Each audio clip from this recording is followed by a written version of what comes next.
Hello, hello, hello. Good morning, everybody. How's everybody doing today? Oh, I forgot to change. Sorry, y'all. I reset and forgot to change the ticker across the bottom.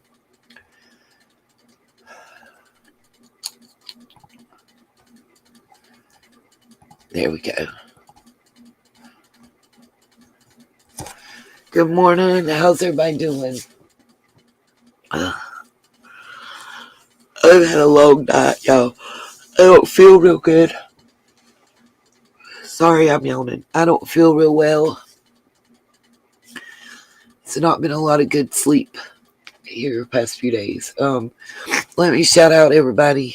It's in the chat. We got Annette Pendergrass, Chris Ray, Antique Little Girl, Jenny Rose, Shalma Tongue. I hope I'm saying your name right, darling.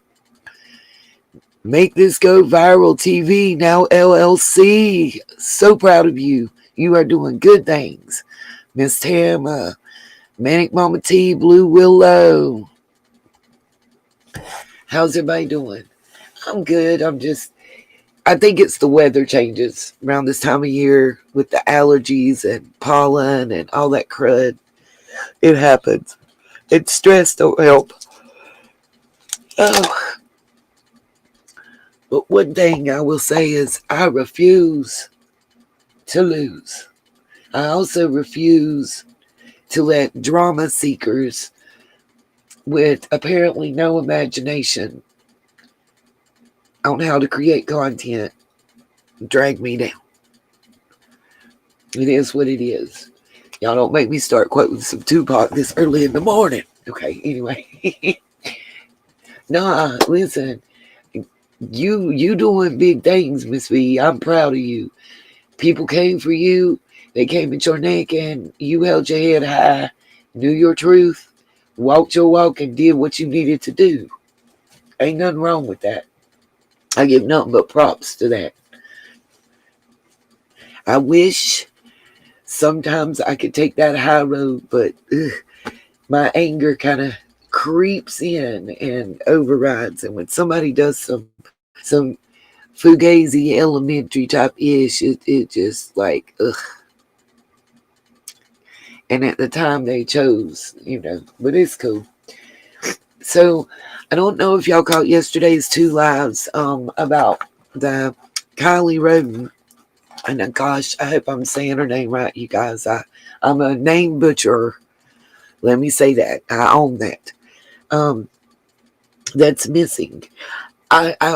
Her name's not in the title. This is about Summer, but I do want to make just one little comment. Word, and that's what I'm trying to do, Miss V. Keep it pushing, and leave those people that don't want to evolve and change where they're at as I move forward, onward, and hopefully upward in life. I did want to make a comment about Kylie. It's been said that the body of water that they're searching is as deep as 75 feet. When I went back and rewatched the presser with the closed captions and earbuds, the officer that's spearheading the search said that 57 feet is the deepest that body of water is. So I wanted to point that out. And, just say that regardless, our prayers are with her and her family. Just like with Summer's family.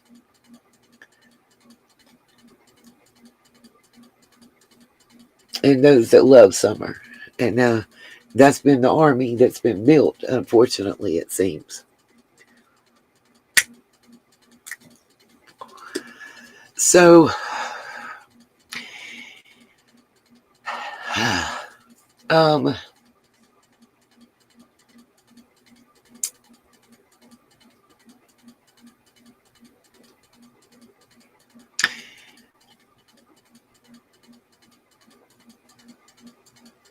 sorry, just trying to think how I even want to begin. I guess that's always the hardest, huh? Been losing myself in artwork, sketching, Looks like I got half of a coffee cup sketched here, but it's actually a planter that I was working on and having a plant come out of. I don't know, just something that inspired me at 4 o'clock in the morning when I couldn't sleep. Anyway, so I've been doing a lot of research. I know you guys check her out. Valkyrie has had a video up about the Copperhead motorcycle gang. I'm going to do a little bit deeper dive into them today, as well as some connections between them, some tattoos, some past cases in Hawkins County, and Summer's mom. I agree, Antique Little Girl. I think you and I are on the same page for once on that one. Yeah, I don't think they believe. I think they may think the phone is in the water. That's my personal opinion. Only the phone. This gets tricky. This gets a little scary sometimes with Summer's case. When you draw connections with organized gangs and organized crime and law enforcement, proven connections, by the way. I'm going to show y'all multiple news releases and articles and reports to substantiate what I'm talking about. Some videos tied together and pictures.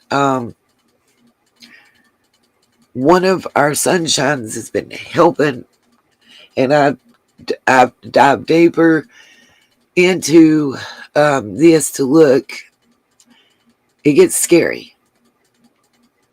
And then when there's threats that come not just to one but to multiple creators in a similar time period, when they're talking about similar things, it gets scary. And you have to decide at some point, why am I here? What am I doing? And am I going to continue or stop? I debated taking my whole channel down with recent events.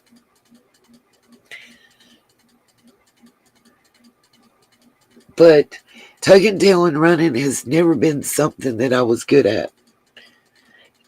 Not doing so has kind of been a downfall.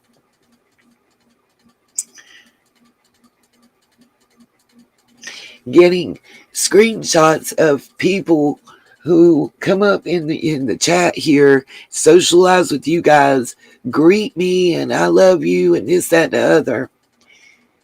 30 minutes before, they are just dragging me, part of y'all, and other creators. And I'm like, where do they do this at?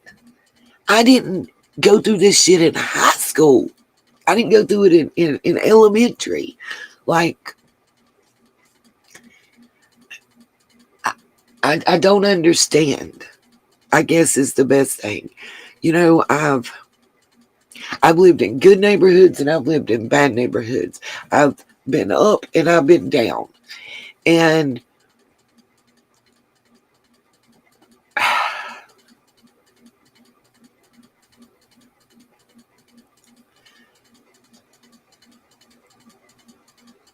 I wasn't. The judgment, the assumptions are just astonishing right now. You know, it's like when some of the comments that I was reading and some of the things that were being said, I'm like, really? Really? So you obviously never listen when you're in the chat and you're in the live. You like, I literally could be saying booga booga booga booga booga for 3 hours to this, and these people are not hearing anything. Like, they're not even here for that. They're here to grab anything they can and run somewhere else and start some drama and bullshit. This is my statement saying, miss me with your bullshit. The channel says, name of the channel is Nita's World. Not Nita's World according to you. Not what you think the world should be. Not a report on what you think I should say or act or do or be. Not Nita's World being controlled by others. It's a channel that I started.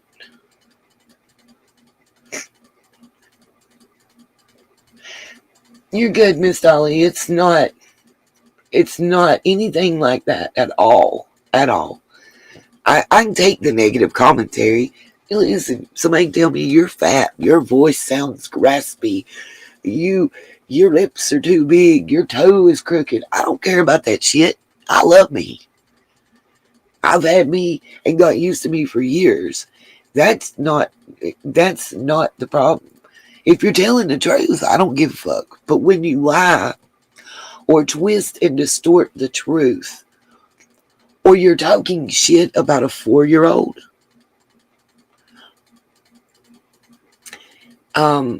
you need to reevaluate yourself as a person.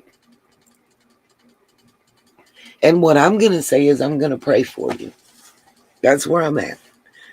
I'm going to lift it up and take it off, because you're not going to succeed. I've already been through this situation with one creator, and karma is come out, Oh, thank you guys.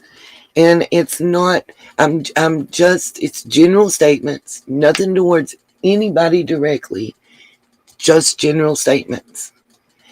Not mad at anybody, not angry, not upset in what I'm talking about right now.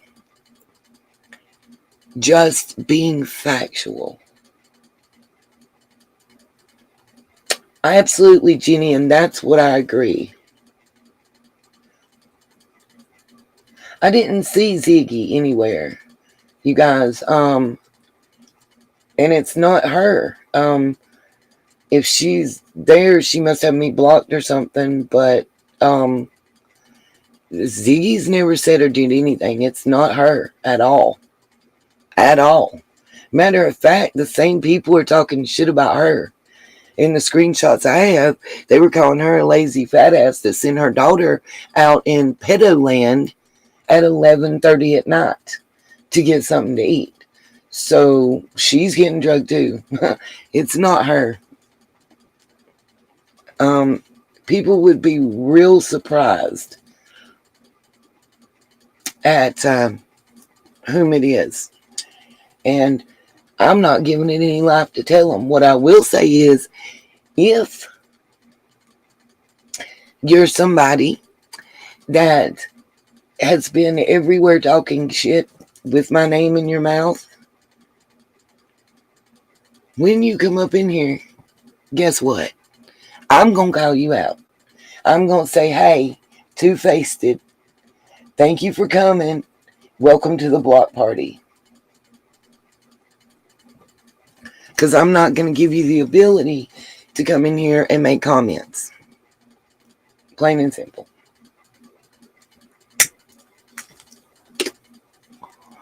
I don't understand something either. Like, can somebody explain to me why a person would be so lonely and bored and sad that you have nothing better to do with 2 to 3 hours of your day? Oh, see, I didn't see anybody, Ziggy. So whoever's making it is somebody that I have blocked or has me blocked. So, and that's why we're not able to see it. So obviously it's somebody that's not relevant.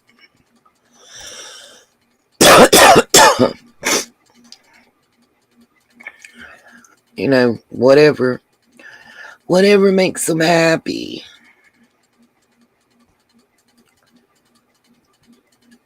If that's what somebody has to do.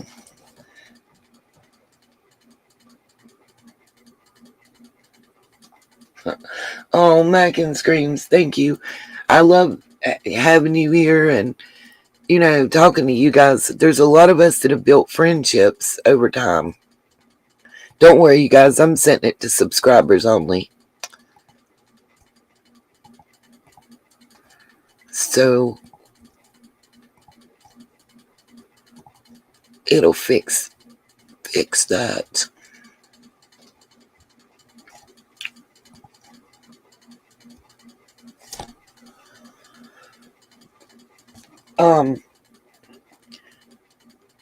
I just want to be able to build the community that we've been building, have honest, open conversation about relevant topics that affect us and that we care about.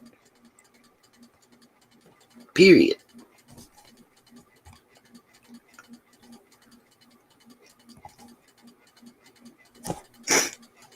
Morning, Annette. How are you, darling?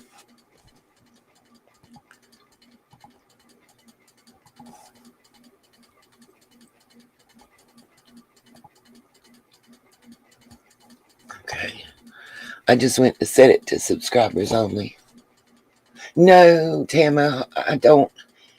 I'm looking. Let me look while we're right here. Let's see. Hold on. Let me check the dashboard.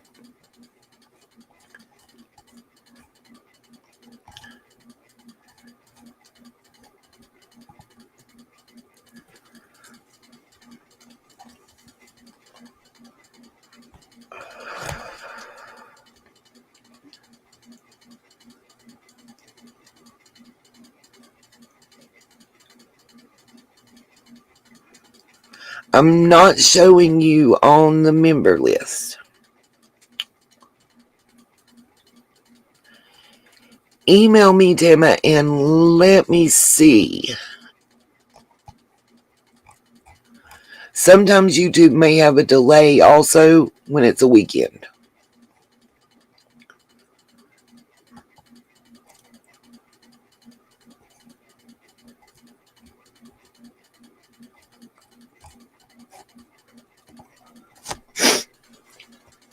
Yes, coffee.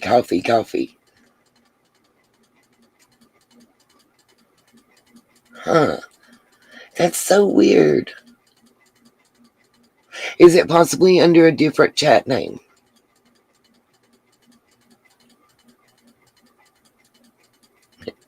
Need a sandwich. Oh, I'm sorry your head's fuzzy today. Don't worry. My head gets fuzzy too, you guys. Okay, see, YouTube's doing something weird right now. It's not loading. Great. Okay. What's up, Johnny? So today, guys, we're going to delve into the Copperhead Bikers Gang, the Chicken Head Mafia, and the Vice Lords. What's up? I'm that bitch Mama Bear. How you doing? Thank you, Johnny. Please do email me like I asked in the comment. Tama, send me an email and I'll check it for you and see what I can find out.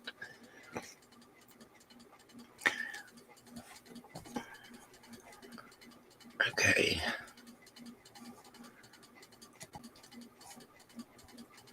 Trying to share screen.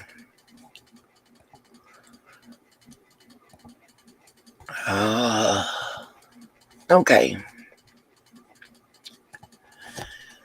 So I went to Open Corporates and I have the information on this motorcycle club that was disbanded.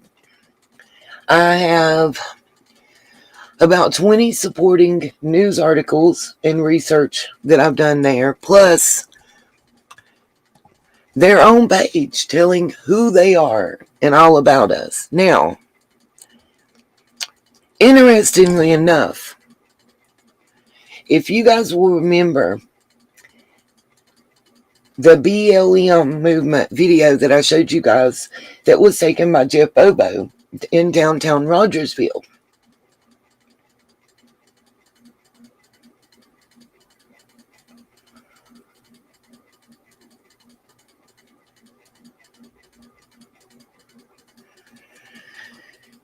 I think you may see some of those faces that were in this picture that I'm going to show y'all. I wish I could blow it up. I'm trying to figure out how to make this one picture bigger.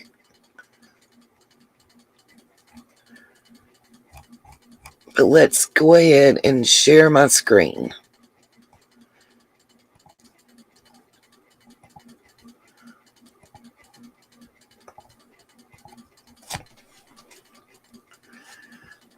And pull it up so I can show y'all what I'm looking at.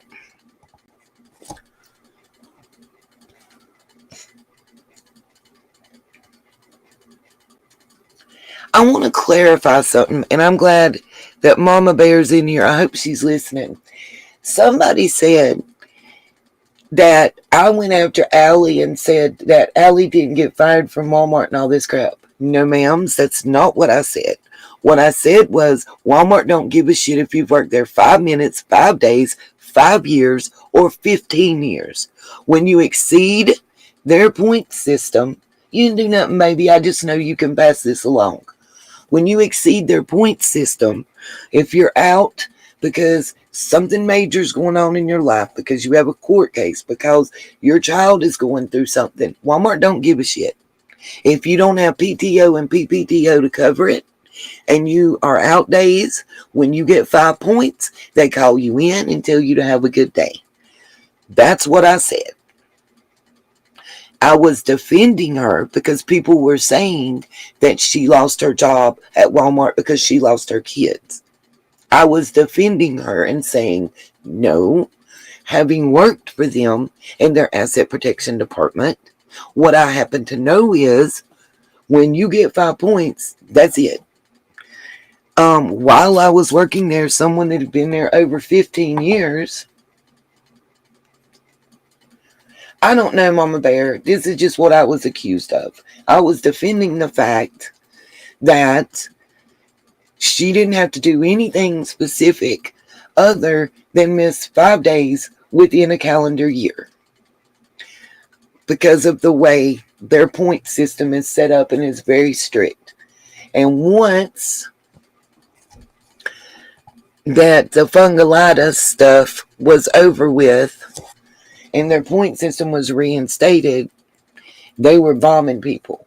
Just like one of my coworkers that had been there almost 16 years was terminated for having 5 points. They didn't care. It's a corporation. That was my whole point. Yeah. Thank you. That's all I wanted to clarify, hon. Okay, so let's look at this. This is the actual web page for the Copperhead International Law Enforcement Motorcycle Club. Just want y'all to see that. This is their About Us section. This is one of the pictures. It's here. Like I said, I wish that I could blow it up and get a closer look.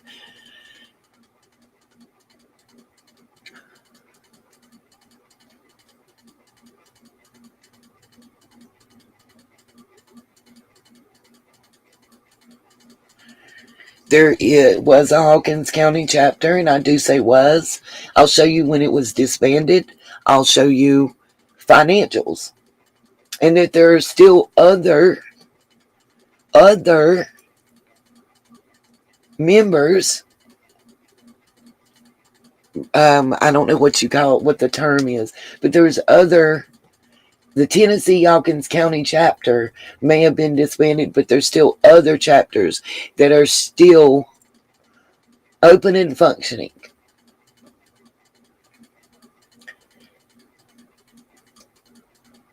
And a lot of these individuals from the Tennessee chapter are still in that Hawkins-Sullivan County area.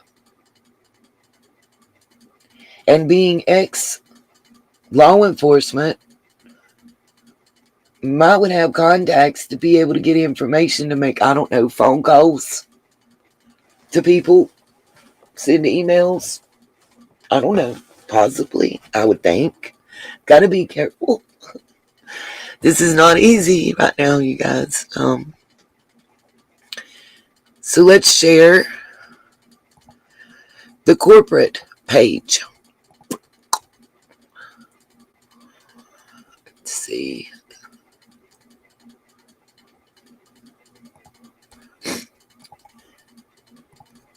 This one is specifically for the Tennessee chapter, but it will outline the other chapters that are still functioning. And thank you for clarifying that, Mama Bear. Just one of the many accusations I've recently been facing. So, open corporates.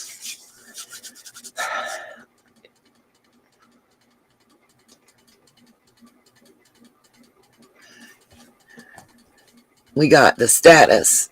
It says it's inactive, dissolved, and then administrative. It was established in April 18th, 1995. The dissolution date was October 6, 2020.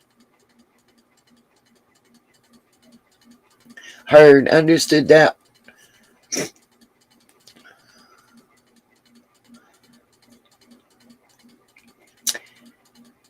The company type, it was a nonprofit. It doesn't say if it was a 501(c)(3). Jurisdiction was Tennessee. Got the registry page, all this.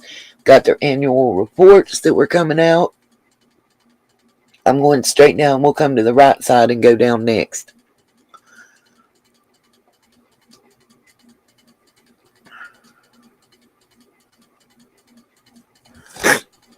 The most recent annual report filing was March of 2019.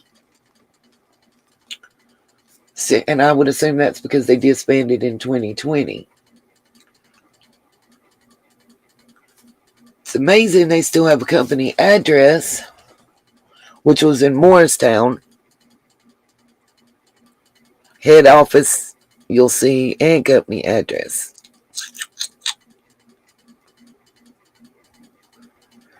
Now let's go back up to the right-hand side. Just look at the company network. The latest events. It looks like they had the same officer agent from 95 to 2019. And then, wow. So 8/8/2020 to 4/11/2021 was a change of status from active to inactive, and then officially on 4/11/2021 it was dissolved administrative. Became inactive 10/2020.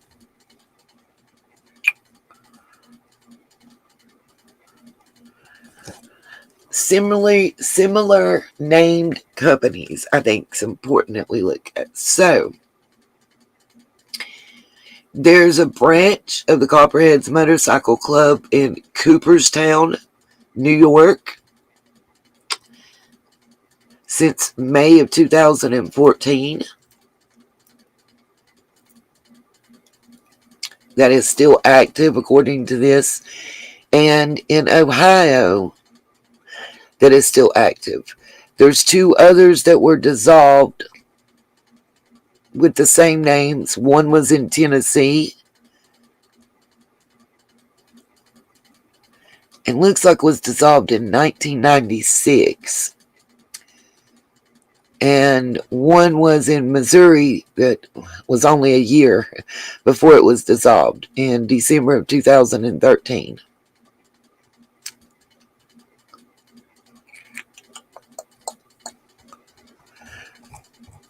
Just a little background and financial information.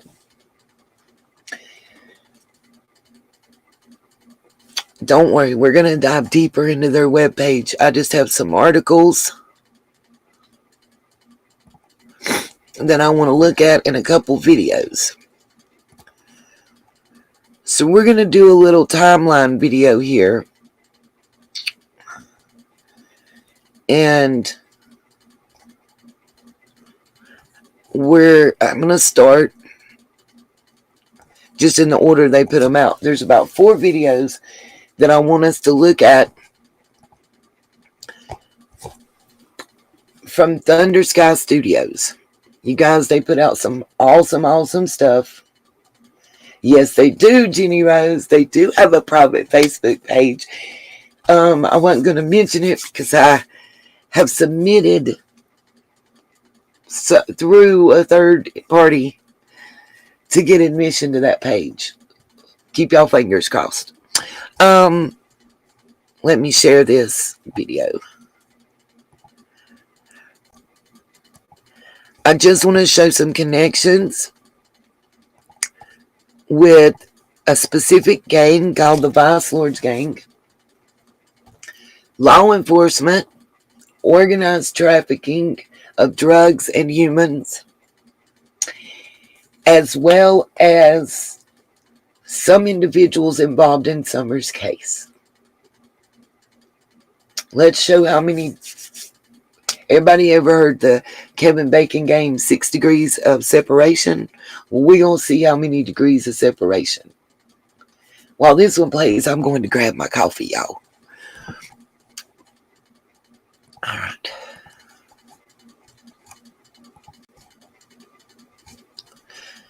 If y'all haven't seen it,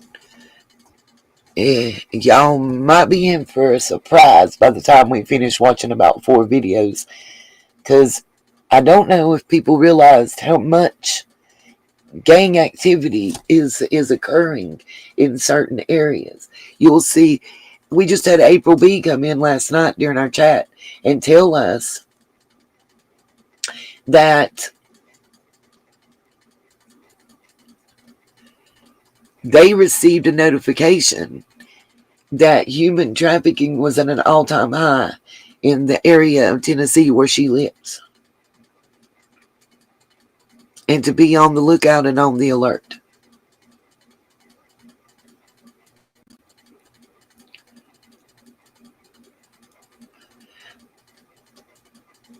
And, okay, we're going to let this play and I'll comment a little more in a moment.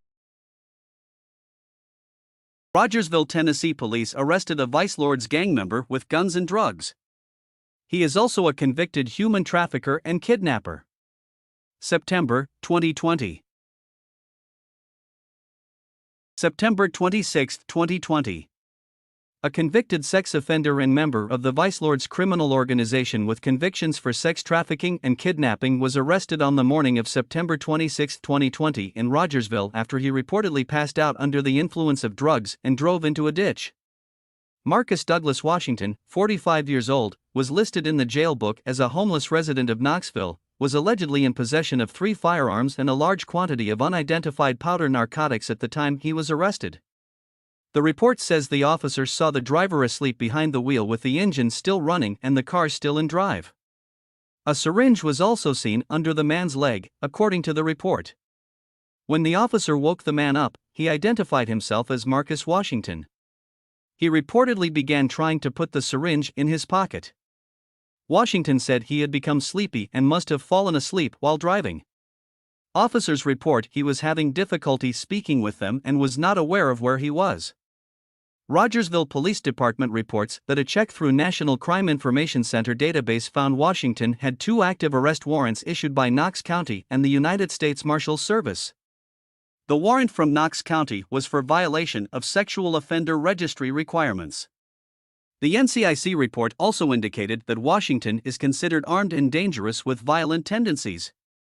Among his aliases are Khalifa al-Salik and ex-Douglas Lucifer. Washington was taken into custody and told that an inventory of the vehicle would be conducted before it was towed. Washington told officers there was nothing illegal in the car prior to the search. In the trunk, officers allegedly located an unloaded Saiga 12 semi-automatic 12-gauge shotgun and a fully loaded magazine, a Brico .38 caliber handgun, and an Army. I want to make it clear, I'm not saying that this is only in Hawkins County or Sullivan County, Tennessee. I'm trying to make people aware that no matter how small your town is, no matter how tight-knit your family and your community is, you can be infiltrated. You can have these type of individuals living and operating. And you might see this person rolling up to your neighbor's house and not realize anything. Then you might not. You're going to see a surname in a couple of these videos that has ties to Ben Hill. Remember JLR and the gentleman Brandon that took him through the woods? And they came out at the mansion that's nearly $2 million.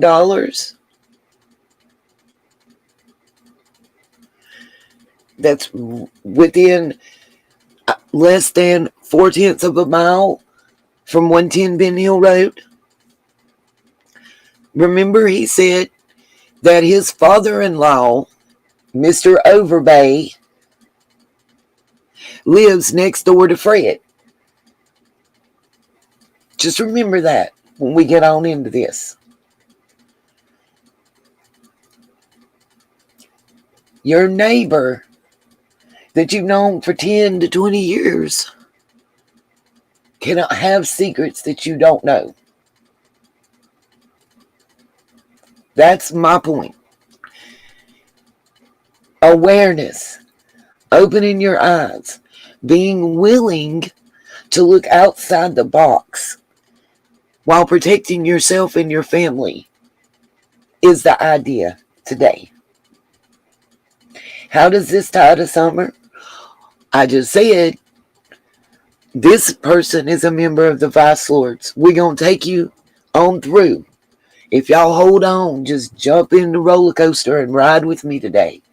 And I'm going to show you how we're going to tie the Overbays to the Wells in more than one way. Not just through social media, but we can. But also through proximity of living. We know Fred lives in walking distance from their house. So if Fred's next door neighbor is Mr. Overbay and one of his nephews or sons is a known Vice Lords gang member, what does that tell you? Whether they participate in it or not, whether they've excised him from the family, any of that, everything that's attached to him and that he's attached to brings that element around that area and that possibility that something could have arisen out of that or through those connections. Then when we look at certain people's tattoos, and I can show you from the Department of Justice, Homeland Security, the FBI, that those tattoos are symbols for some of these gangs, specifically the one we're speaking of. And that tattoos, maybe on the missing child's mother. You don't have that many coincidences without there being some basis of fact. So, jump on, it's a bumpy ride. Army 10 Folio .25 caliber handgun, both of which were loaded with one round in the magazine, but neither pistol had a chambered round. A pink box in the front passenger seat allegedly contained two types of powder, one weighing 12 grams and the other weighing 0.76 grams. Officers also seized a variety of drug paraphernalia, including syringes, small bags, a marijuana grinder, cut straws, a butane lighter and bottle caps often used for cooking needle drugs. Washington also allegedly had 14 unopened buprenorphine packets in his wallet.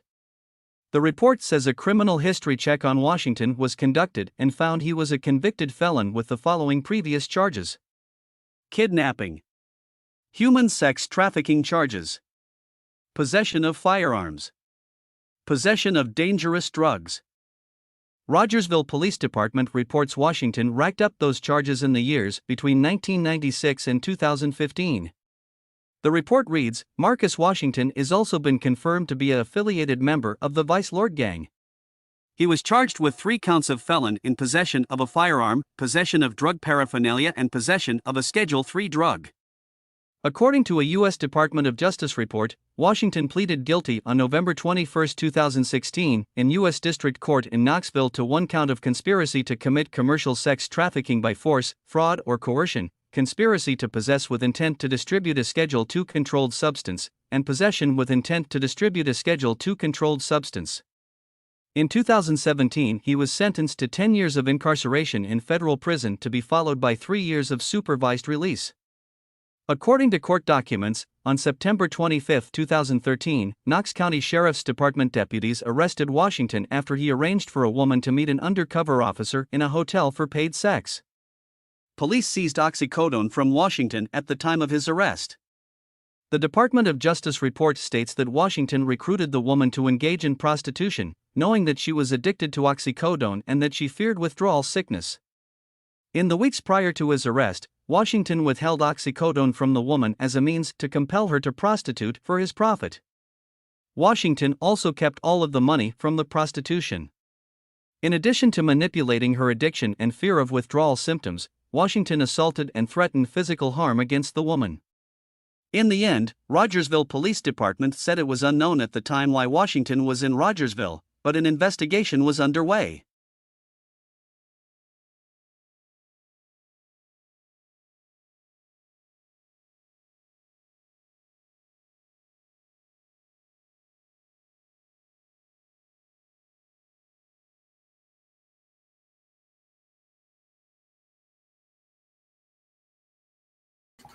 Alright, we're going to go back to that and several other stuff. I'm going to show y'all something about some tattoos. Then we're going to watch a video outlining those tattoos. Then I'm going to show y'all something about face makeup and direction. And we're going to watch a video about that. Oh yeah, that's just one tied to the Vice Lords in Hawkins County, Rogersville. I'm going to show y'all several more. I told y'all, hang on, it's going to be a bumpy ride today. So let me show y'all a little bit of research. I wanted to verify before I showed. Let's see. Make sure I include audio. Share on my screen. Y'all bear with me. Alright. I'm waiting on it to show up. No, I do not. I would love to know that. But we're going to talk about it. Let's make this bigger. Okay. The arrow in this video, which I'm not going to play because the video is not relevant to play right now, shows this cross tattoo with the star coming out of it. Why is that important? Well, let's look.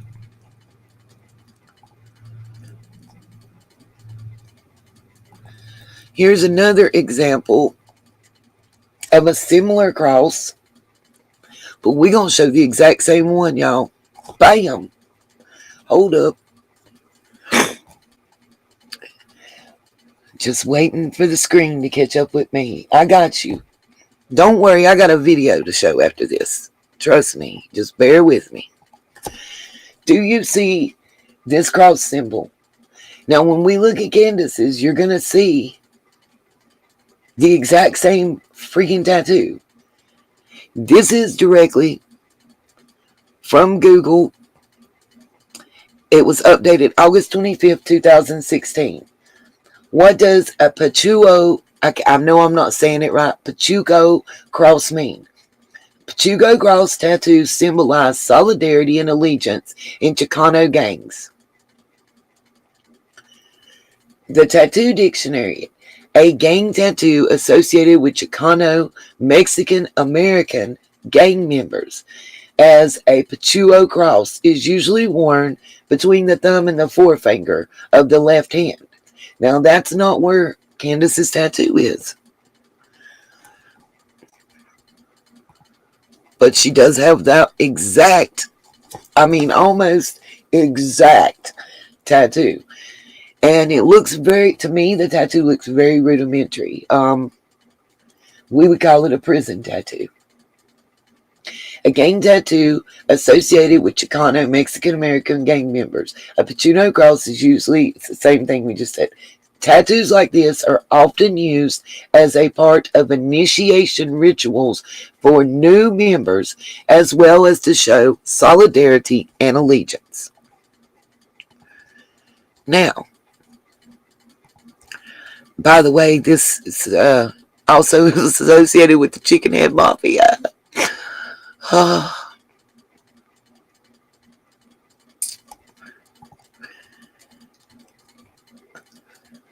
Okay.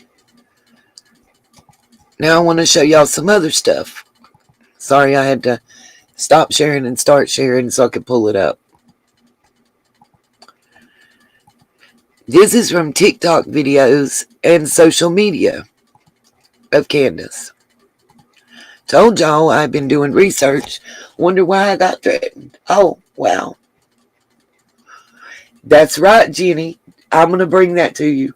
I've got like 20 news articles concerning this. I'm just waiting on the share screen to come up for the next part. And then we're going to show you another video from Thunder Sky Studios that have a lot better pictures of the tats than I've been able to get. Now, this picture and the next one that I'm going to show you, a lot of people said were associated with the Juggalos. So I went and, Andrew, he had some pictures that were Juggalos, and the rebel flag and all that. What I want to say to y'all is, maybe that was a fake, to the left fake. Because a lot of what's going on doesn't vibe with what I have found speaking to Juggalos and what their philosophy of life is and what it all means. Plus which, we never see Candace quoting ICP lyrics or any of that.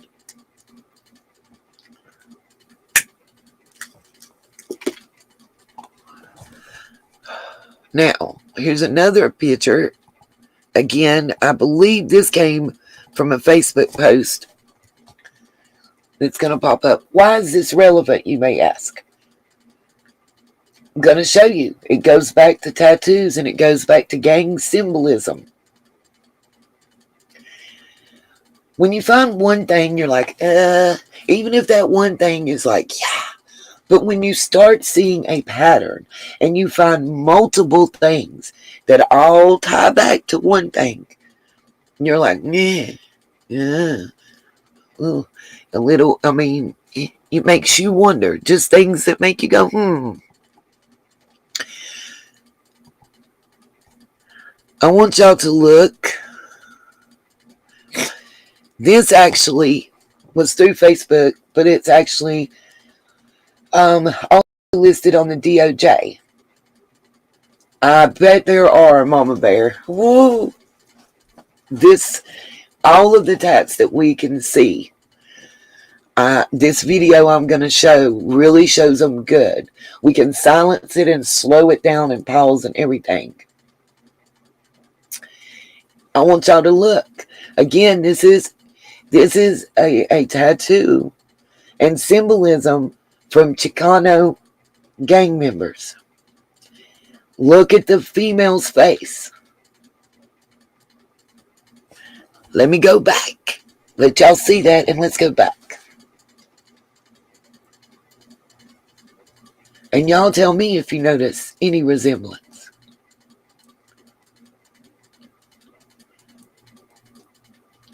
Remember, there's not one picture like this that Candace did on her social media, on her multiple Facebook accounts, on the TikTok. Not one picture. Not one picture, but multiple. It's not, to me, it's not even the gang signs.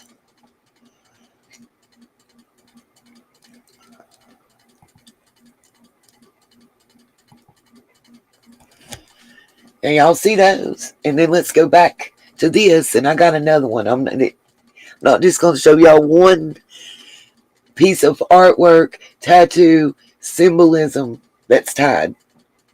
Yes, the clown jester face paint.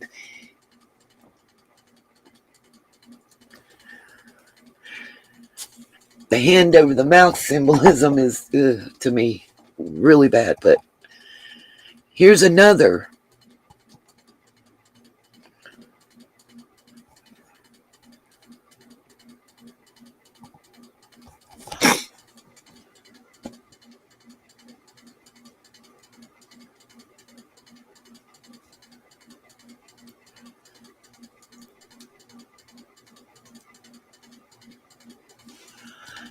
This is all artwork that I found and was led to through Department of Justice, Homeland Security, and several other DEA. DEA is a big one. DEA agency PDF files that on gang-related symbolism.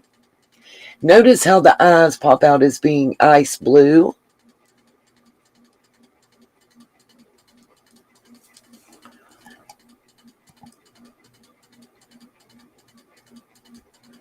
Okay.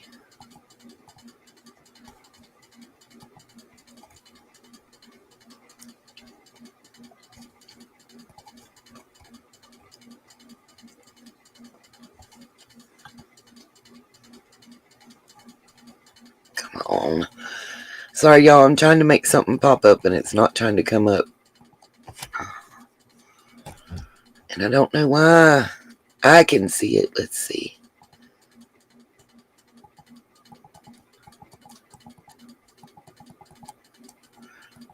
Oh, is the computer just being slow? I actually have the pictures I just showed you. Got you, Mama Bear. I have the pictures that I just showed you on arms, tattooed on gang members' arms, but it's not allowing me to pull them up, and I don't know why. Let me see if it'll let me drag and drop. I can, nope. Let's see if it put it in. I'm trying to download it into a picture file and see if it'll pop up that way, y'all. I'm trying. And no. I don't know why this one won't come up.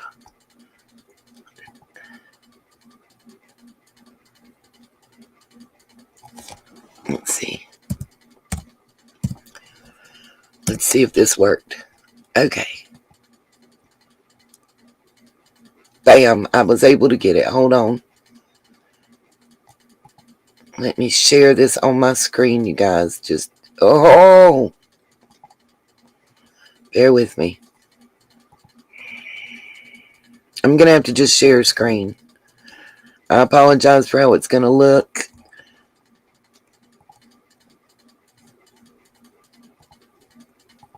But I wanted to show y'all this part.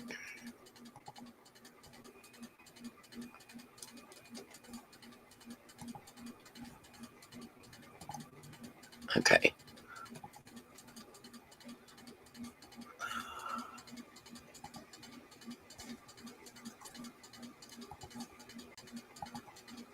I know what you're wanting to see, Mama Bear, and I'm hoping that this video that's coming up will. I just want to be able to share this part. Let's see if I can make it bigger. Well, nope, and I can't read it. Okay.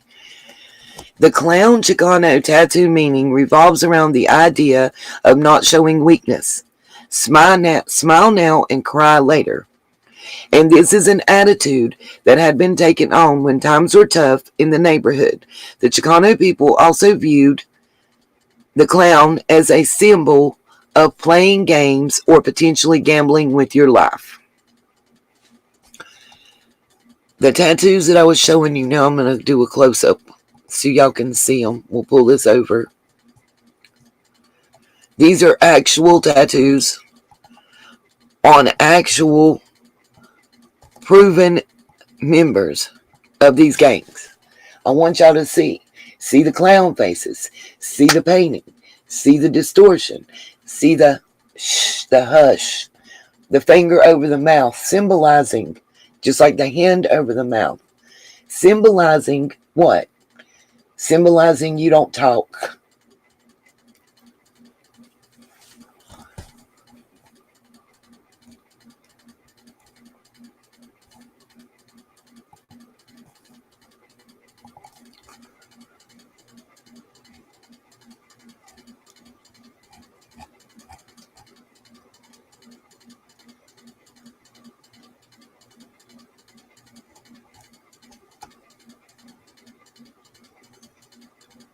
That's right. Exactly. Hear no evil, see no evil, speak no evil. Exactly. Whose face that is, astronaut? It's just an artist rendering. Yeah, speaking you be gone. Exactly, Molly. Exactly. Okay.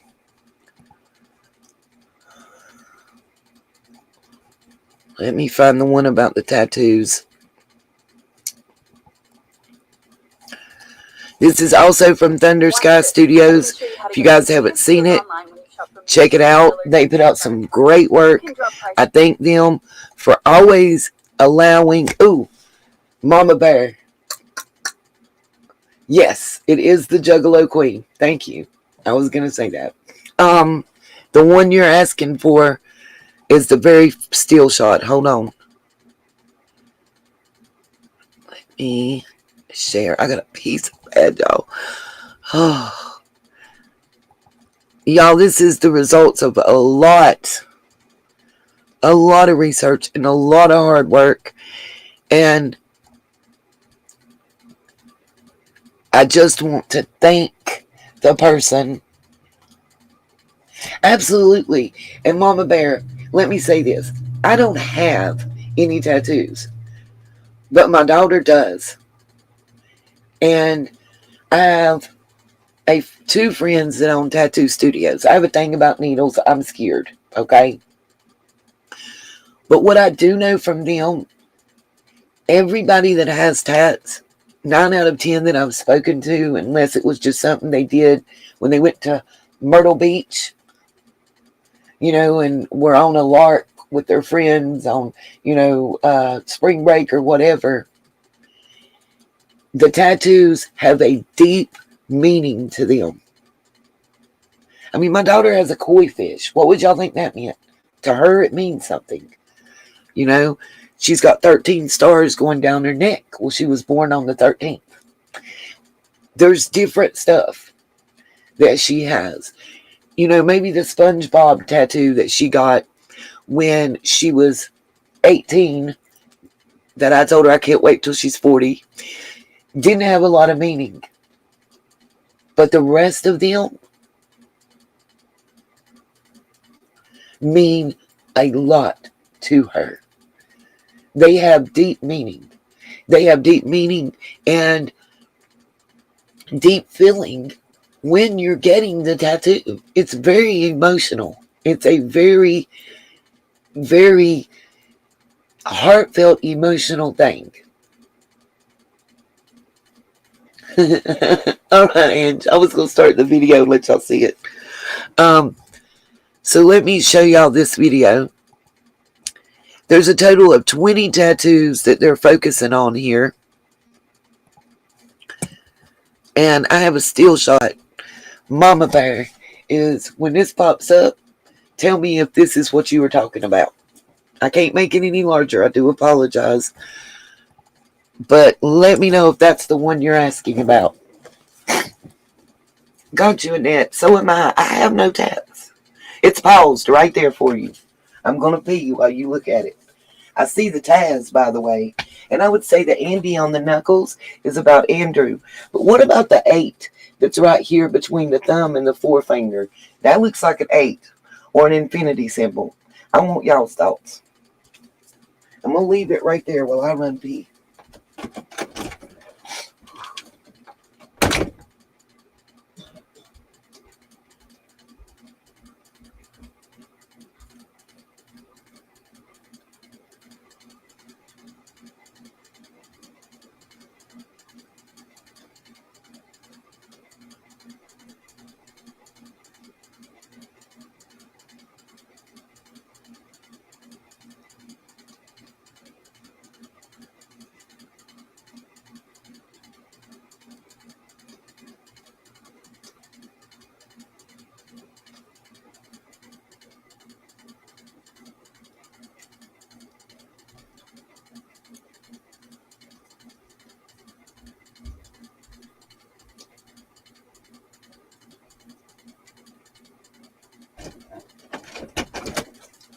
Okay, I'm back. As soon as I can get around the corner and see the comments. Mama Bear.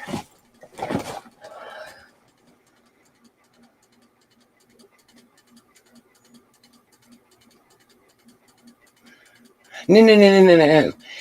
The first Andrew. Okay, got you. The Andy, A-N-D-Y, on her knuckles. And it's going to cover that. Does look like a cover-up, I agree. The Andy. Her oldest son and her first husband, well, they never were married. The one that she had, the oldest daughter, Candace Fludden, and the son, Andrew, by his name was Andy. So I'm thinking,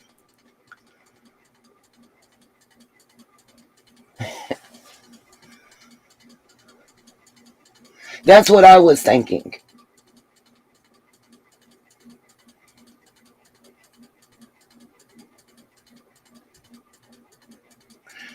I don't know where any of the tats came from. If anybody knows, please email me. Please reach out to me. I would love to know. We'll advertise your artwork. We'll, in a way that's not. I'm going to play this video, and it's going to go over each and every one of 20 tattoos.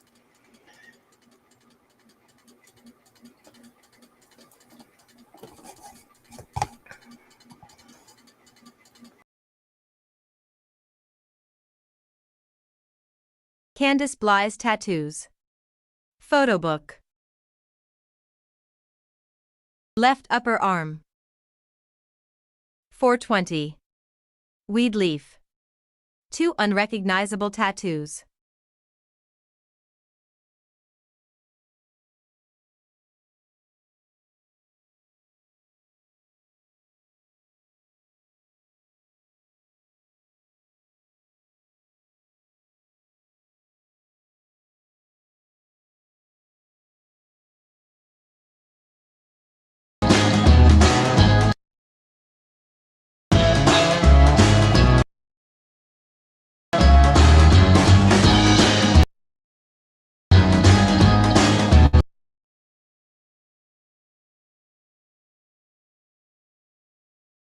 Okay, is it just me?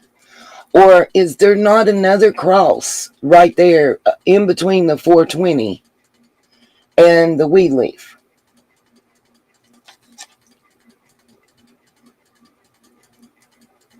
Got you.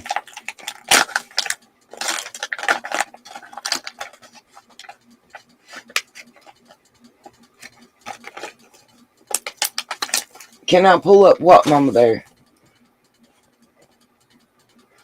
Can y'all see what I'm talking about above the leaf and under 420? It looks like the same cross that's on the other shoulder, but it's lighter and more faint. Just asking if it's just me.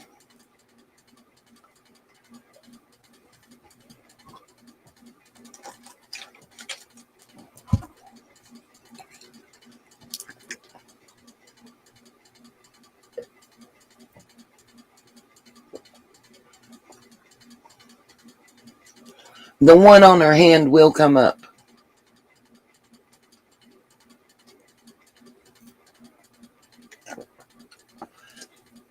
I know what 88 symbolizes, and that's why I was wondering. But I want to ask if it's just me, or does that look similar? But does that cross look similar to the other cross?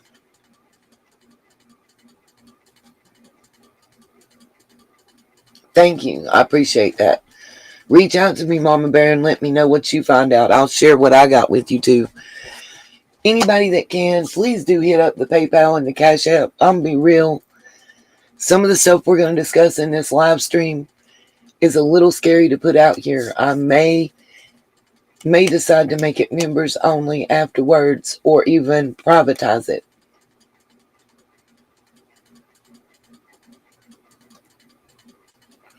The sun. Okay.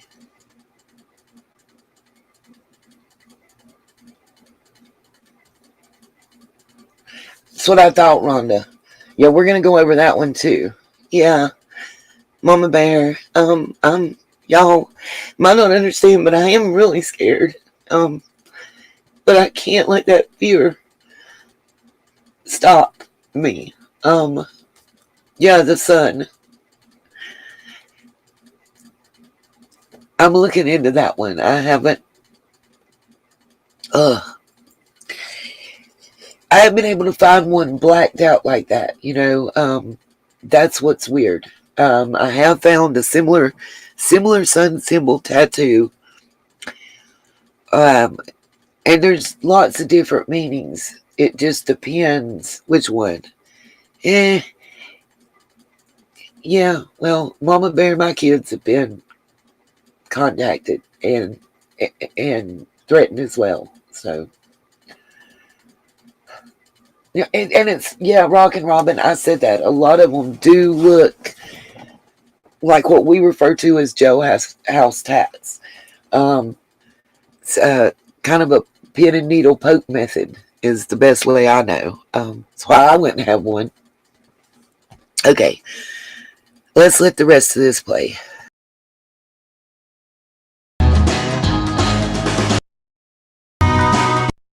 Arm.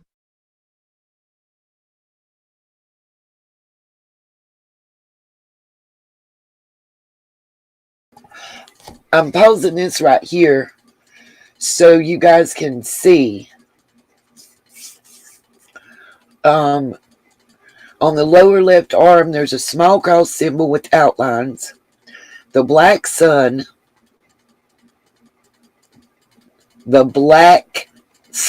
Mama Bear. A T or Y symbol, the word mom. Taz with an outline. Barbed wire half bracelet. I'm pausing this so you guys can get, anybody that wants it can get good screenshots and stills. Still researching. There's 20 tats to research. To me, that does look like the number 8 and on the hand right there.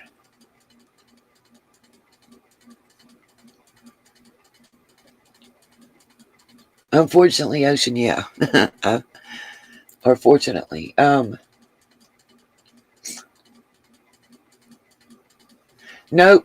Rhonda, I don't think so.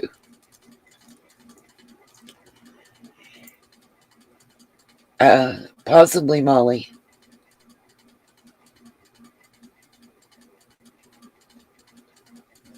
Alright, let's go on with the video. Small cross symbol with outlines. Black sun. T or Y symbol. Mom. TAS or TAZ with outline. Barbed wire half bracelet.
I'm looking it up, Rhonda.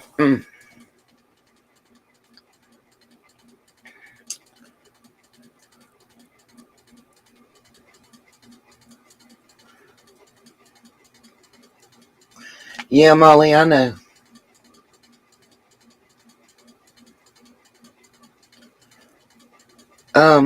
So I know what it means, Rhonda. I just looked it up quickly. It's would be tied to the flags that we see. Nazi symbolism, Confederate flags. Am I in the right ballpark, Rhonda?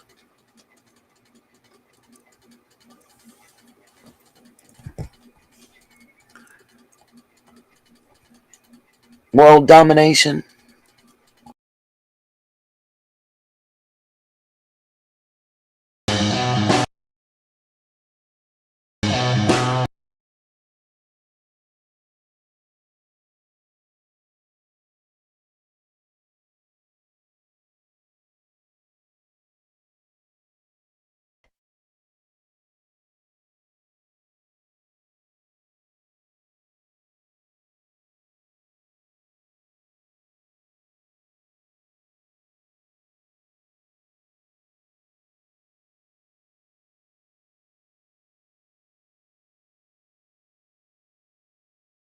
And CB with outline. Underneath thumbnail. Andy.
My.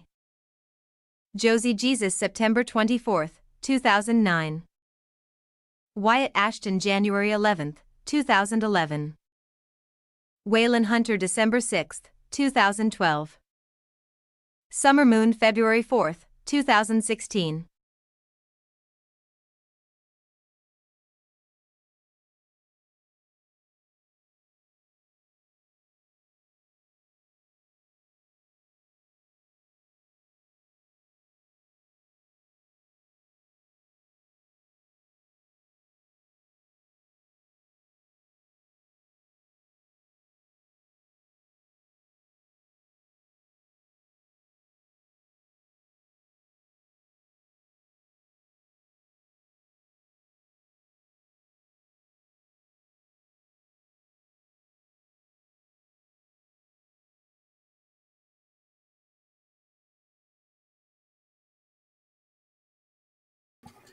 That's what I thought. Just roll with it. Irish Rebel. I'm not sure what the BLM is. A little lost.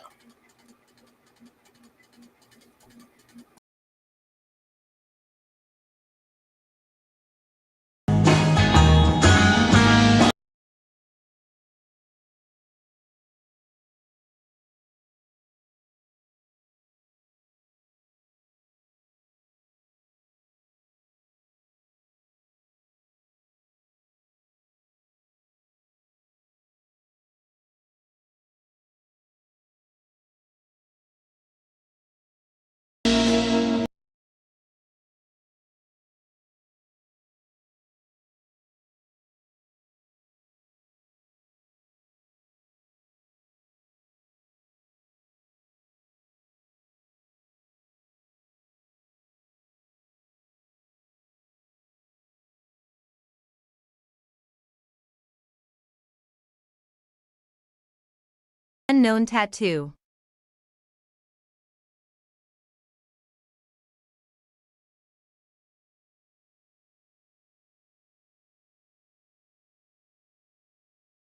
Unknown tattoo.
If anybody knows what that tattoo is, it'd be great to find out.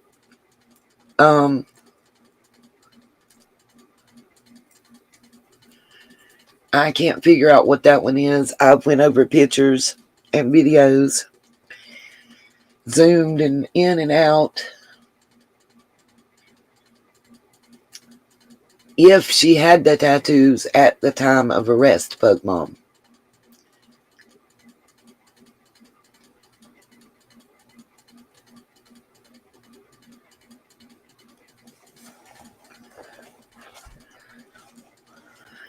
It's not it's not as easy as somebody might think.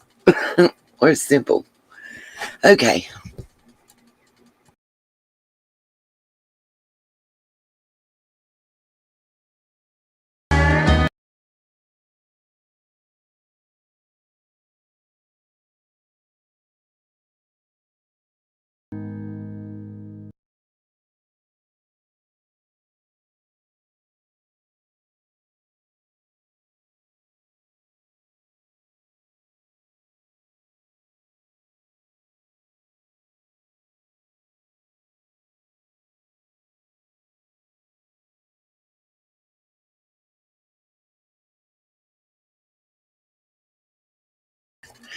I'm torn between a crab and a skull and crossbones.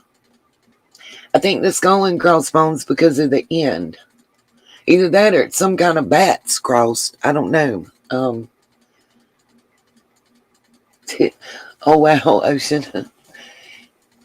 I have nowhere on this video, any other video, Facebook, have I been able to get a good shot of it.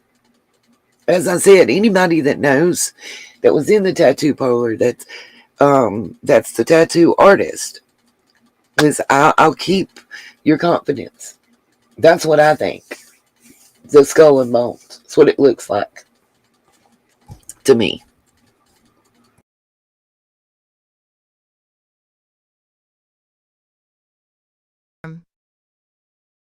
Cross and snake. Cross and snake. Playboy bunny symbol.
Okay, y'all, I can't zoom right now, but do y'all see the tile, the white tile in the lower background?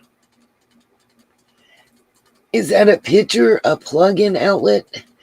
It almost looks like a candelabra in the picture. I'm trying to figure out. Nope, sure didn't, Jenny Rose. I can't fuck with Carl. Yeah, I don't see the snake head either.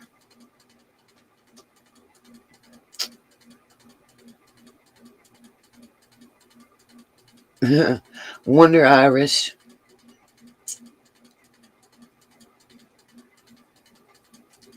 You do see it? Okay.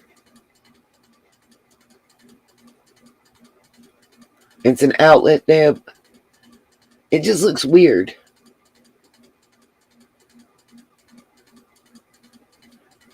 Hmm.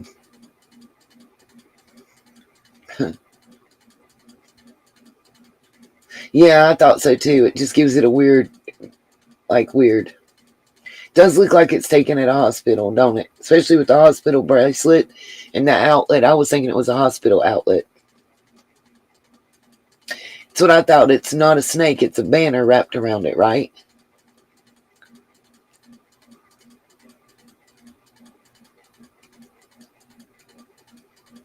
Everybody thinks it's a snake. I don't think it's a snake. I think it's a banner that was meant to have something written on it.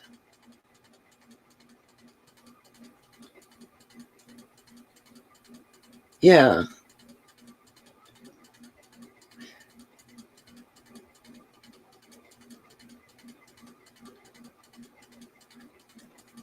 I think it's a banner. Like a ribbon, almost.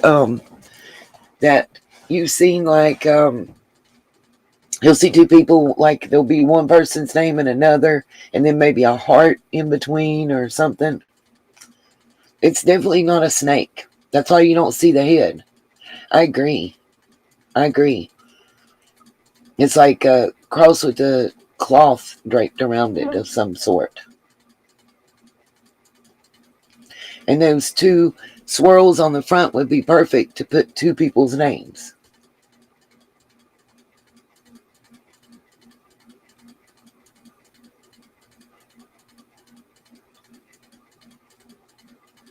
Could be a family crest. Absolutely. Absolutely.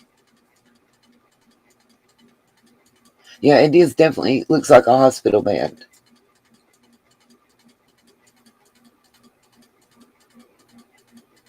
Right, and right. Number one mom. There you go. Okay.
A rose.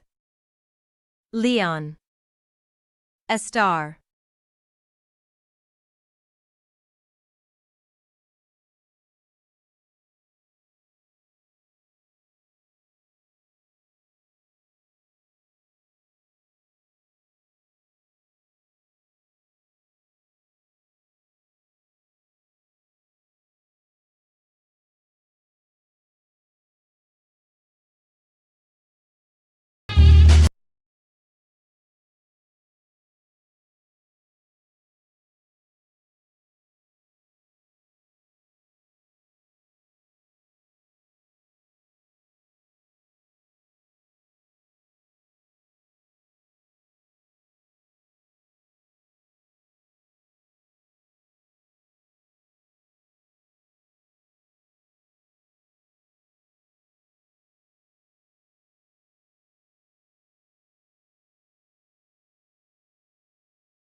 So question, hey Fubar, by the way.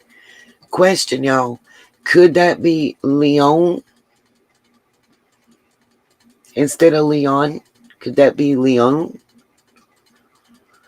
Just saying. Just saying.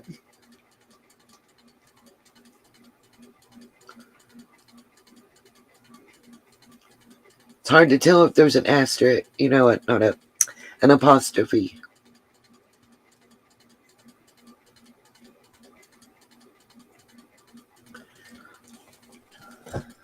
Especially looking at it and the way we're having to view it.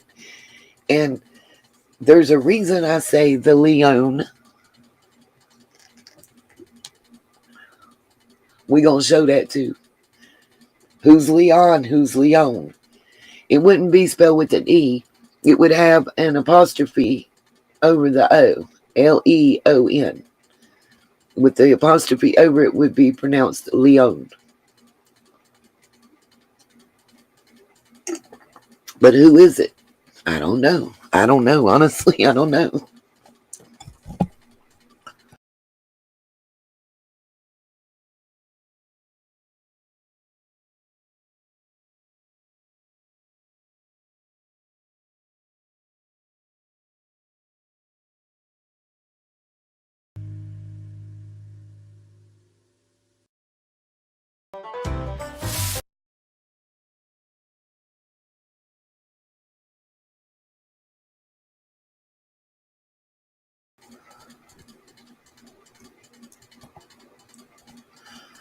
All right. So, let's go back now to gang affiliation. A high-ranking member of I'm not saying it. And that anybody that did the tattoos did anything but do the tattoos. Let me say that real quick. I'm not saying that at all.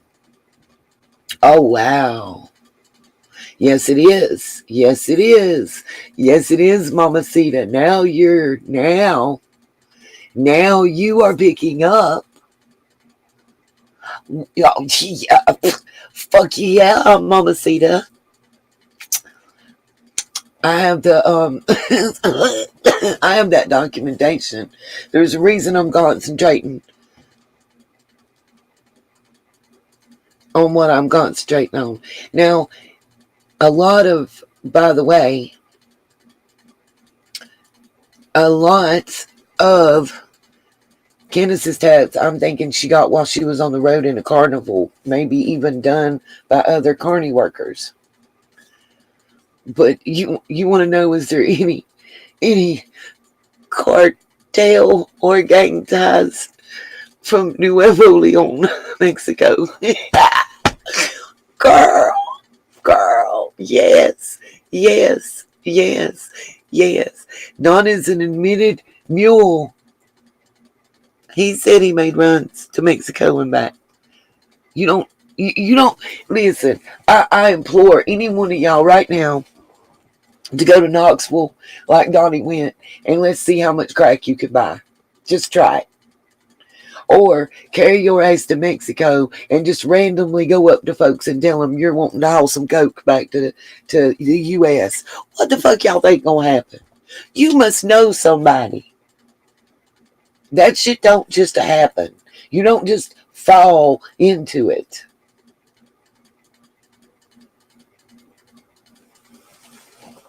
Okay. I'm trying to paint a little picture, y'all. Just stay with.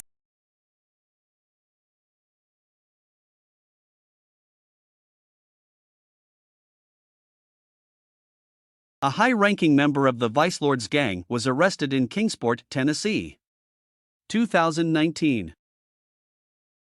Dustin Keith Overbay, 38, was arrested on June 28, 2020, in Kingsport.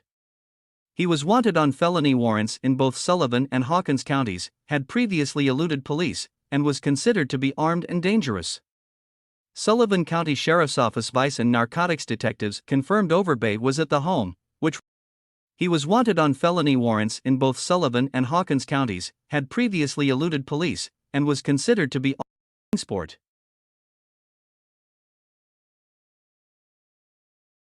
Sorry, I was trying to pause this at a specific point to see if we seen any tattoos of relevance or matching. Damn, I can't get it big enough. By the way, this gentleman's last name is Overbay. Right on. And I'm not done. I'm going to show y'all more. And right, Mama Bear, go ahead if you want to. I bet you don't come back to talk about it after you take that trip to Mexicano or to Knoxville. The last name sounds familiar because Fred Hill's neighbor also has the last name of Overbay.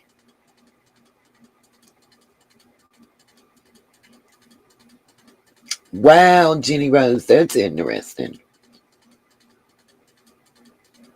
Yep, Mama.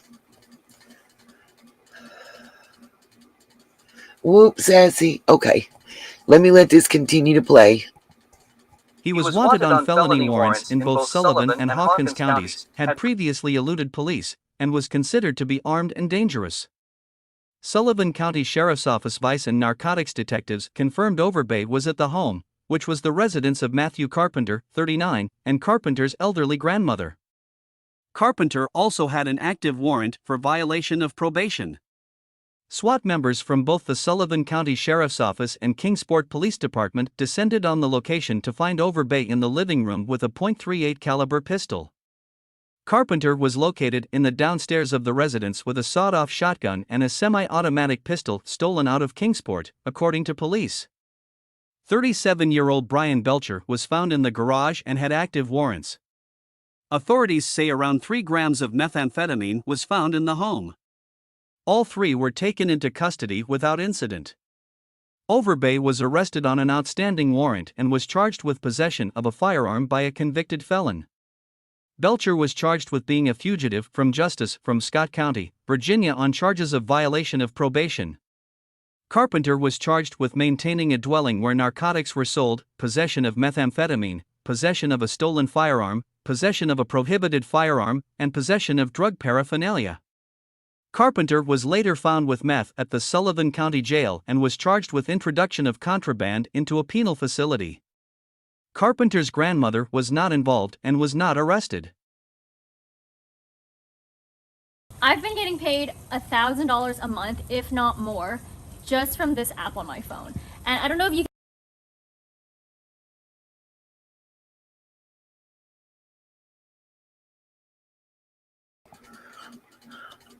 Wish I could tell y'all I was done, but we're not done yet.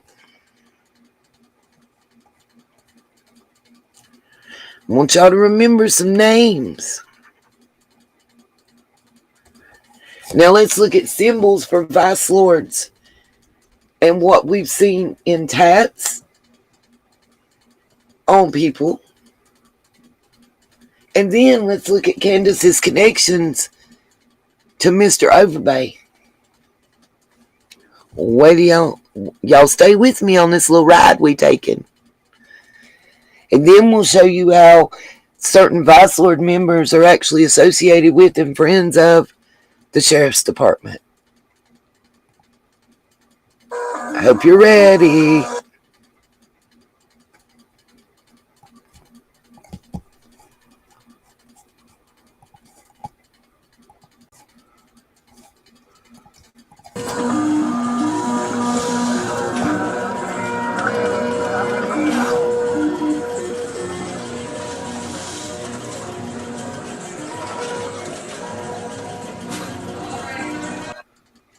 Symbols.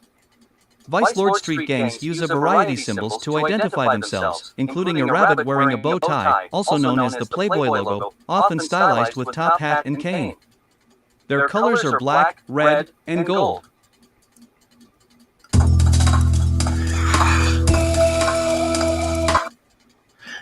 Oh, what did I just do?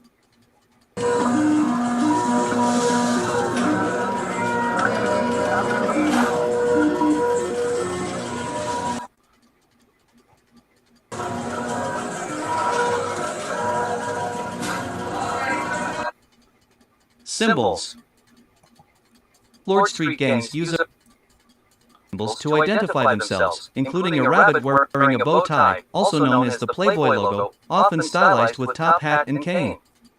Their colors are black, red, and gold.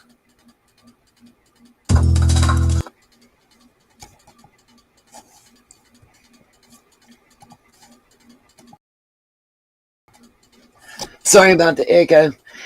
Do recall, Candace has a Playboy bunny. She's got the cross. Do y'all see the sun that's coming up there that's colored in? It may just be partials. It may just be this or that. But 1 or 2, 3, 4, 5, 20.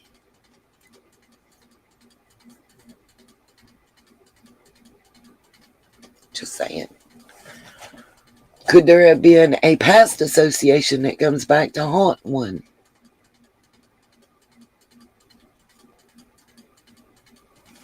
Let's continue to watch.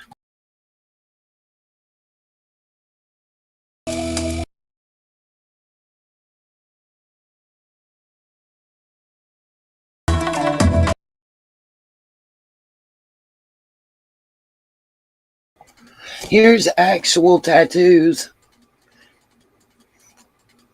from members. Even if you think it has nothing to do with this case, notice the cross, by the way. That looks like the small cross that's very light on Candace's, I believe it was left forearm. With the bird at the top that's turned upside down beside the Playboy bunny. Yeah, it sure does, don't it, Blue Willow? Listen, even if you think that this has nothing to do with Summer's case, recognize this and know this, because it could be next door to you and you don't know it.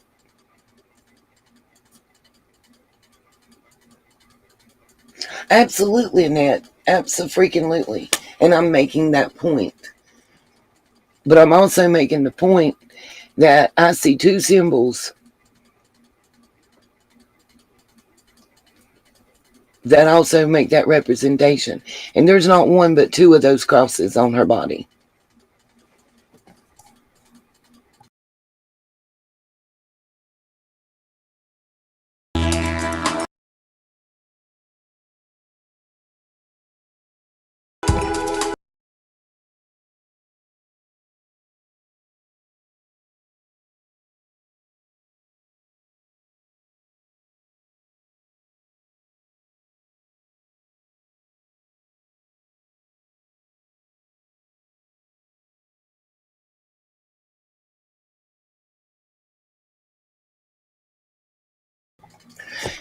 I want y'all to pay special attention to where you see the COB. Remember the tattoo that looks like CB between her thumb and forefinger. Could that be COB and just not well done? Just thoughts, questions. I'm asking questions. Just asking questions. Because there's a Playboy bunny. There's the cross. And then you got the CB or COB if they're all kind of pushed together to look like bubble letters.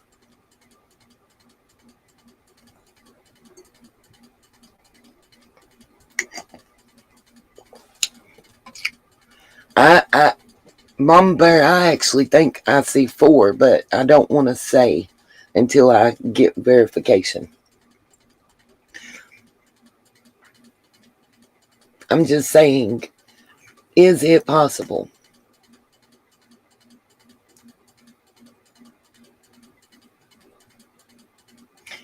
Just because it's not a fancy tattoo, just because it doesn't, have all the bells and whistles, doesn't mean that it's not have the same meaning.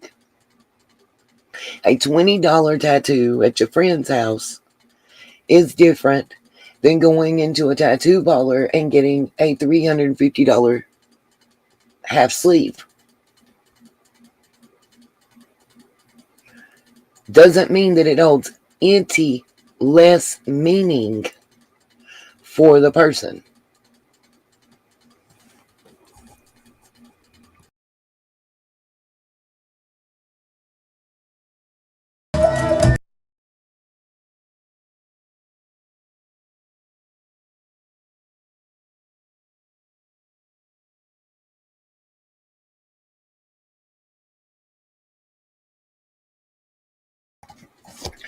Now, let's see the signs. So, we got the bunny head. That's for certain. We have the cross, and hold on, let me see if I can get that off the screen. There we go.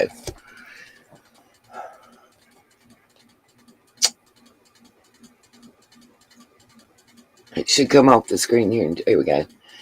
So you got the Spanish cross.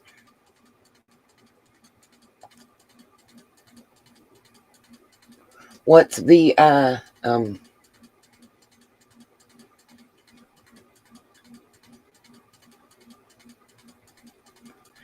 it's a great point. I don't know.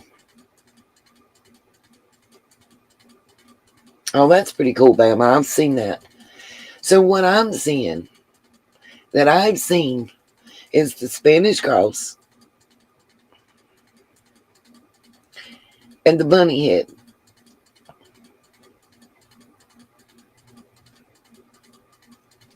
By the way, these are common Vice Lord symbols.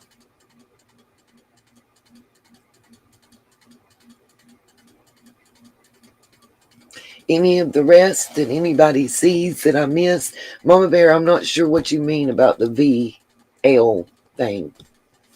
But yeah, oh, I get you. Durr.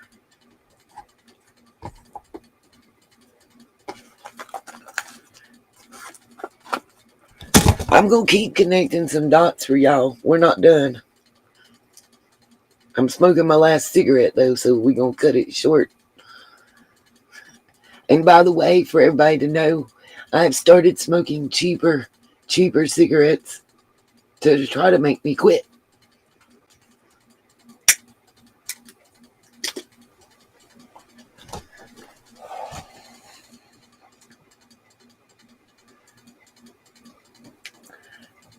Because the Vice Lords are associated with the Chicken Head Mafia, Cornbread Mafia, Chicken Head Mafia. Don't worry, Mama. I'm gonna show y'all. Told y'all to buckle up. We taking a bumpy ride today. And if y'all seen any of these other symbols on her, Don, please let me know. But I think Don was on to something when he said bad choice of friends. Does it mean recent choice or past choice? That part I can't answer.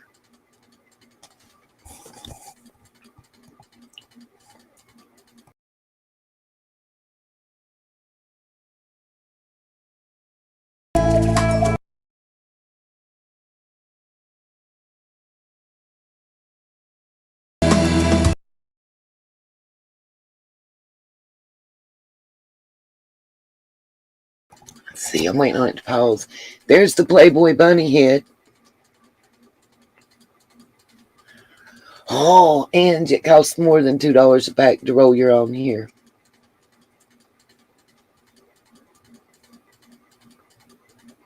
I feel you, Mama Bear. Well, I'm sorry, Mama Sita. I like the Intimidator at Carowinds. I like the Vortex, too. Could be past and current. Sometimes past, let me say this. Sometimes past affiliations can come back to haunt you when you least expect it or most hope for it not to. Maybe that's why there was so much moving around. You never know. I'm just stating, we got the Playboy bunny head. We're showing that right here. Let's go on to the next.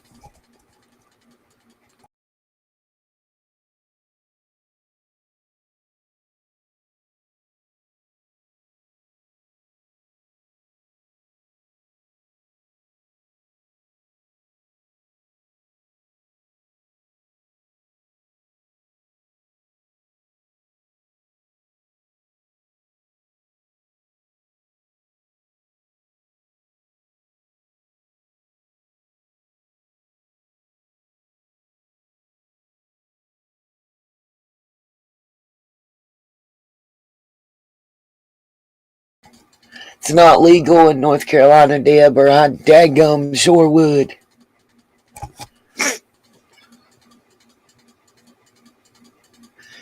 Exactly, apple of his eye. Exactly.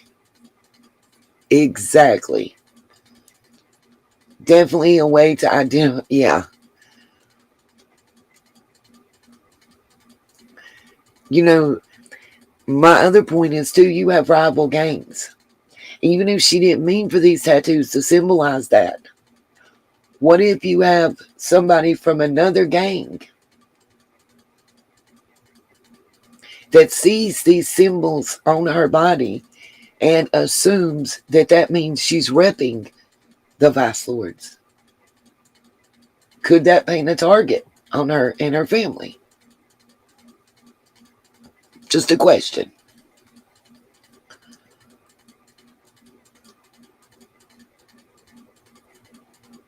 Wow, Rhonda. And I wish I could. We cannot, here in the state I live in, it is illegal. Illegal to order it online. I tried. You get it without, the only thing you can get is the kind without nicotine. What the hell I want to order tobacco with no nicotine for? That's like dumb. I'd still need to go buy a pack of cigarettes. It'd be like a waste of money. Camels are cheaper. I used to smoke Newport menthol full flavors. I found Winston shorts. I got a bunch of coupons that were $2 off a pack and $4 off a pack. So I started ordering those, getting those at the store up here. Then they had a bunch for $1 off. Now they're out. I smoke menthol. L&M's are, yeah, absolutely, Mama Bear. Misrepresentation is an MFer. And yeah, they're lung busters for real. Maybe, Mama Sita, maybe that's why Don had that foreboding feeling. You know, because maybe he felt like, something was coming. Rhonda, Marlboro Black and Greens, cheapest that I can find. They're even cheaper than L&M's.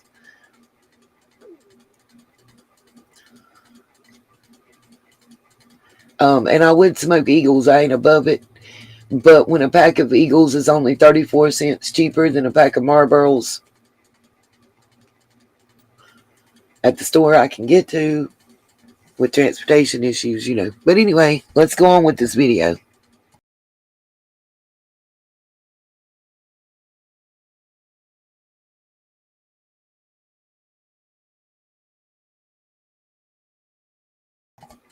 Okay, I'm going to take y'all to the next one.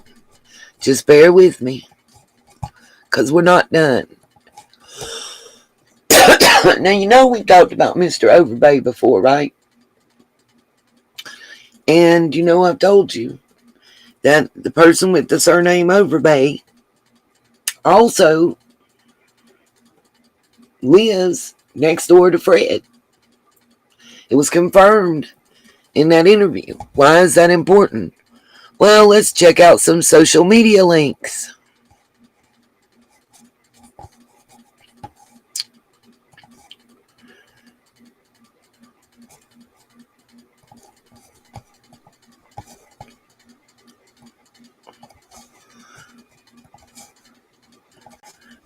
Here's another connection. Let's connect these threads. And I'm not done. Oh, wait a minute.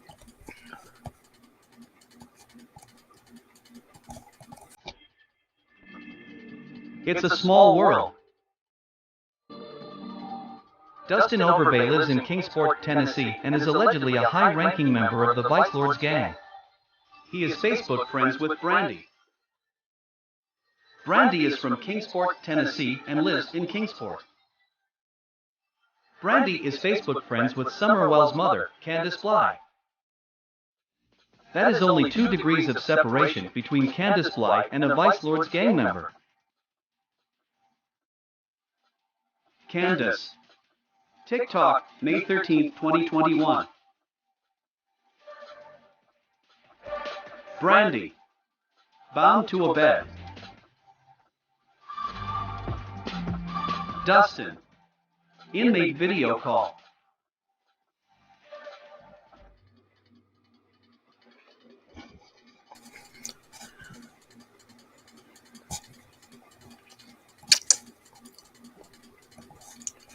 Still not done.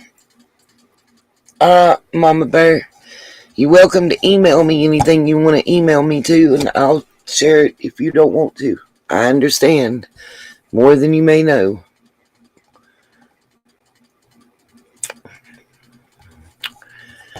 Alright, let's go on to 2 other videos I want to show.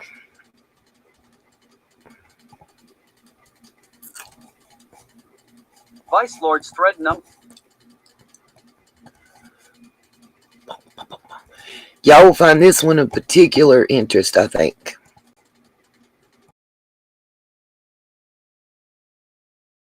Vice Lord's thread number 1.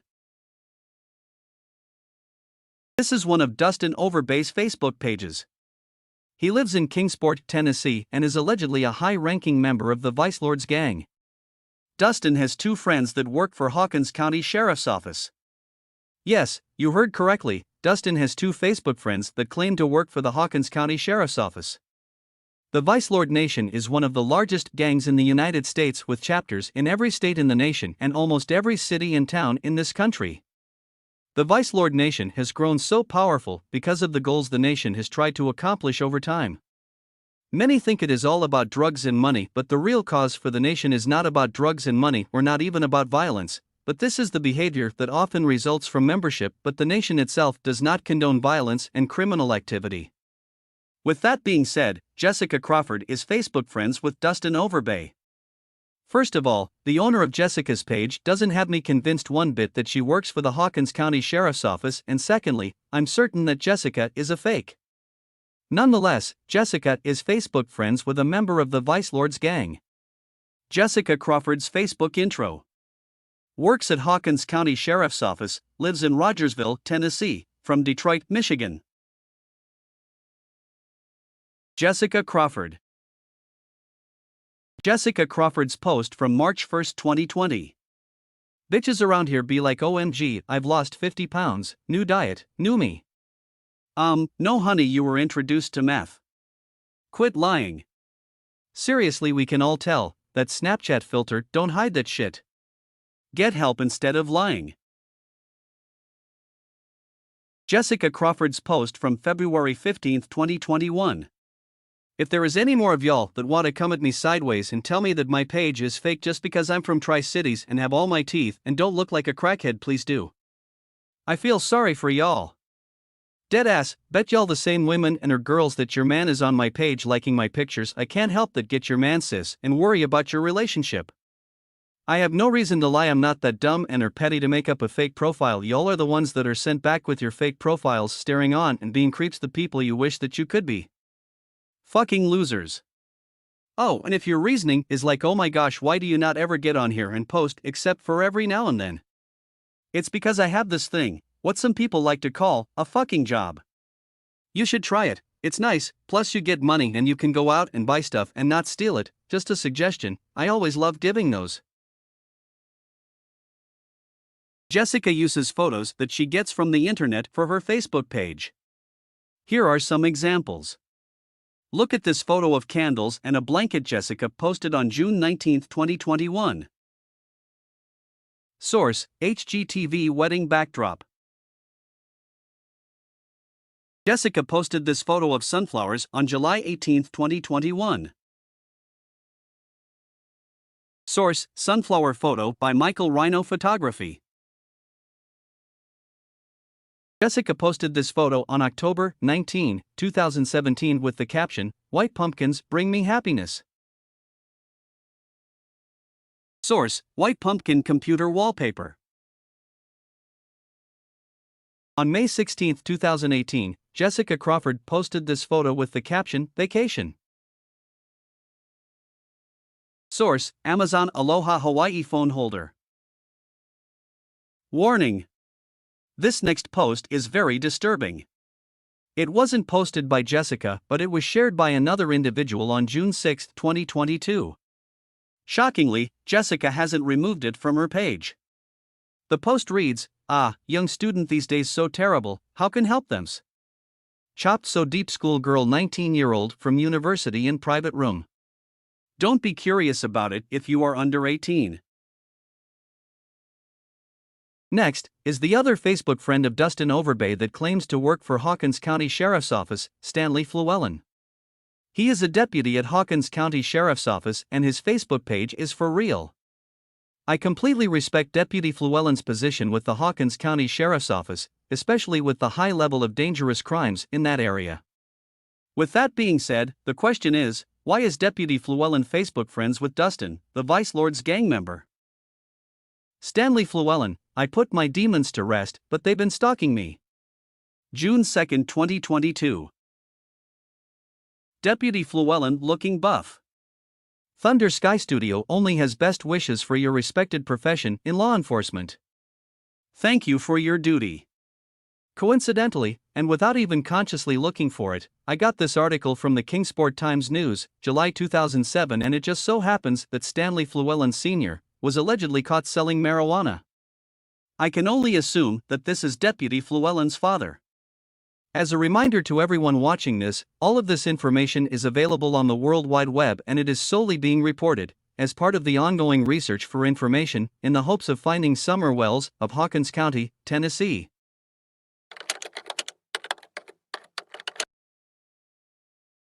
Two arrested at Kingsport apartment on marijuana charges. July 24, 2007. On the night of July 24, 2007, members of the Kingsport Police Department's Vice Squad went to 952 Chadwick Street, apartment number 7, on a report of drug activity. Outside the residence, officers spoke with Al Joseph Cockrell, 26 at the time, who had just left apartment number 7. Police said when officers found Cockrell in possession of marijuana he was arrested, and an investigation continued inside the apartment. Detectives soon located almost 2 ounces of marijuana, scales, baggies for packaging and more than $2,500. The apartment's resident, Stanley Flewellen, 49 at the time, was charged with possession of marijuana for resale, drug paraphernalia, and maintaining a dwelling where illegal narcotics are sold, stored or used. Flewellen was on parole out of Georgia for trafficking illegal narcotics. What do I want? I want to know my... Remember that game I was telling y'all about? The Kevin Bacon 6 degrees of separation? 3 degrees of separation or less is pretty scary, y'all. And I'm not done.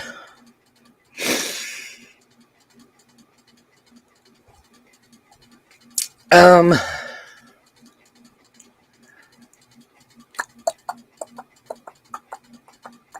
have one more about the gang activity in that area. Allegedly fired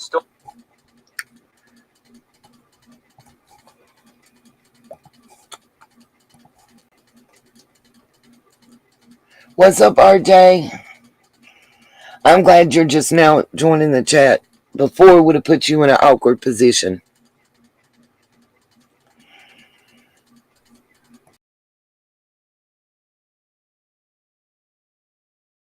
Convicted felon allegedly fired stolen gun at people who weren't there. Overbay, described by police as having delusional tendencies. December 10, 2015. Mount Carmel, Tennessee. Dustin Overbay, who was described by police as having delusional tendencies, was arrested for allegedly firing a stolen pistol in his home after claiming he saw people who weren't there, including a baby, in his closet. Mount Carmel Police Department Officer Cody Buddell was dispatched to 420 Bay Street on a complaint that Dustin Keith Overbay, 31 at the time of that address, had threatened to burn down the house, which belongs to his great-aunt. He stated that he seen numerous male subjects and a baby in his closet and in his bedroom. He stated that he had fired 2 shots at them with his pellet rifle, Bussell stated in his report. Bussell said no one was in the residence with Overbay other than 2 family members. During a search of the house, however, Bustle reportedly located a spent 9mm shell casing on a small stand next to Overbay's bed. Overbay reportedly stated he didn't know where the shell casing came from. Overbay was then transported to the Indian Path Medical Center for an evaluation. A neighbor later reported to Bustle that a gunshot had been fired at the Overbay residence that evening. Bustle then returned to the Overbay residence and spoke to a family member who admitted that Overbay, a convicted felon, had possessed a handgun for about 4 months. The gun was allegedly being kept in his great-aunt's room, however. Both family members said the gun, a Maverick 9mm semi-automatic, didn't belong to either of them. A computer check revealed the gun to have been stolen out of Kingsport. The handgun, pellet rifle and shell casing were all seized as evidence. Overbay was charged with unlawful possession of a firearm by a convicted felon and possession of stolen property. He was arraigned in Hawkins County Sessions Court and released on $10,000 bond. Allegedly, Overbay is a high-ranking member of the Vice Lords gang. You're the guy with the gun, the person who would do anything to protect the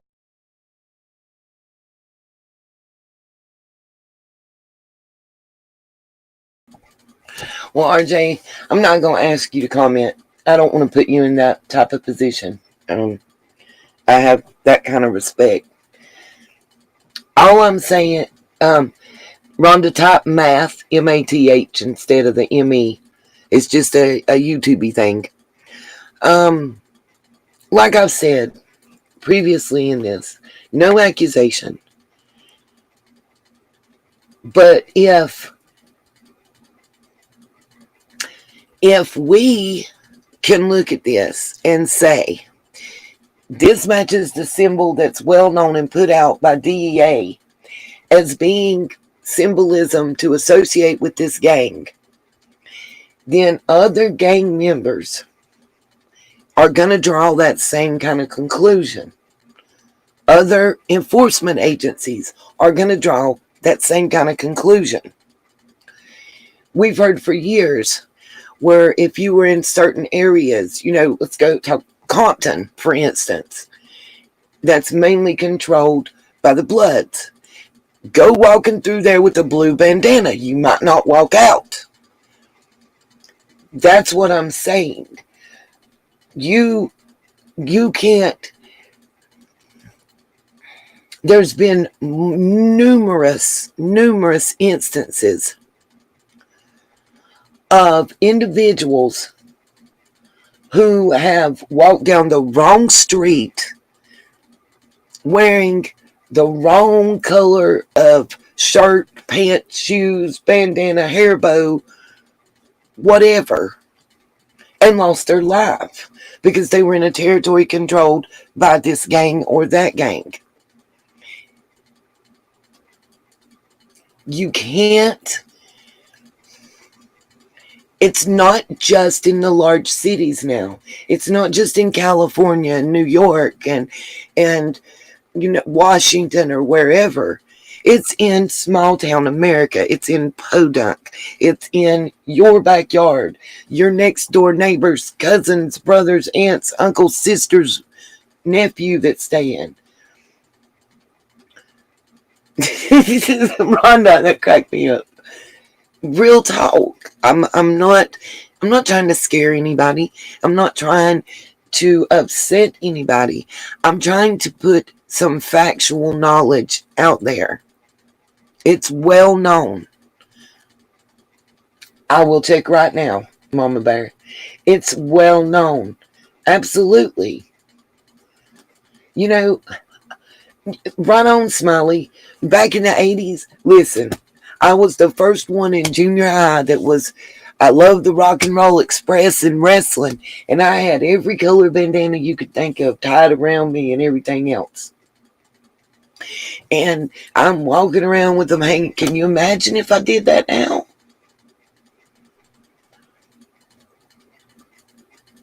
Oh, RJ, you missed that part, huh?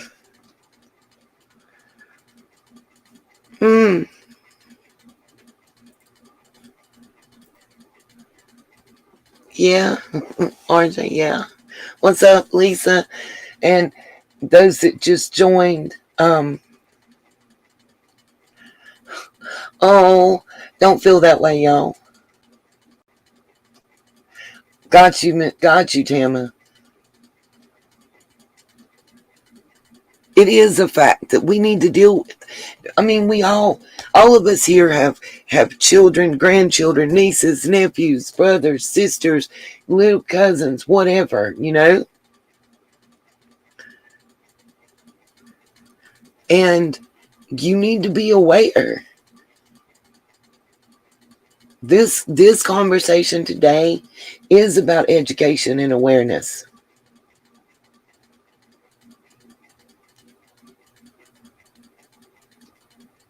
I know, RJ, I already did. Did you see the beginning where I was talking about the Copperhead MC Club in Morristown? And Chickenhead Mafia and Vice Lords connections.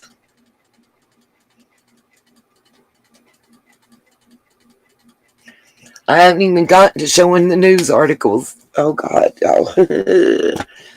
The multiple news articles. And look, also, let's look at this logically for a moment. Any city. Yeah, I went over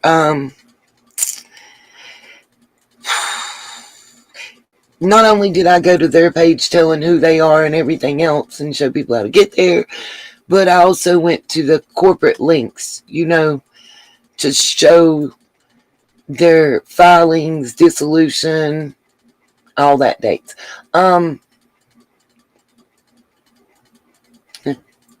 I've been up all night too, Rockin' Robin, I feel you. And I'm going to end this pretty soon.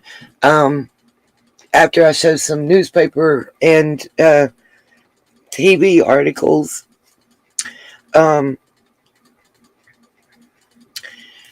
I'm out of cigarettes and I'm about to have to walk to the store in this 1,000-degree heat to get it back. Y'all. So anybody wants to hit Cash App, PayPal, or Venmo, please do. Be greatly appreciated. Try to catch up as quick as you can because I'm probably going to either members only or private this video once it's done, just for safety reasons. It's cool, Mac and Screams. YouTube is having moments today. Let's see, hold on. Oh, no, that's not what I meant to do. Okay. Checking for the email. Oh, Mamacita, I see you emailed me too. Oh, wow.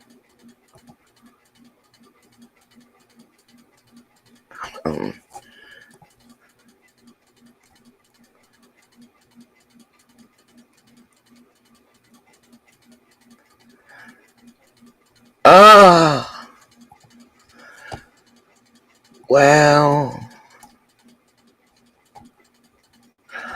No wonder. Oh my gosh. Oh my gosh. Oh my gosh. Oh my gosh. Mama Bear.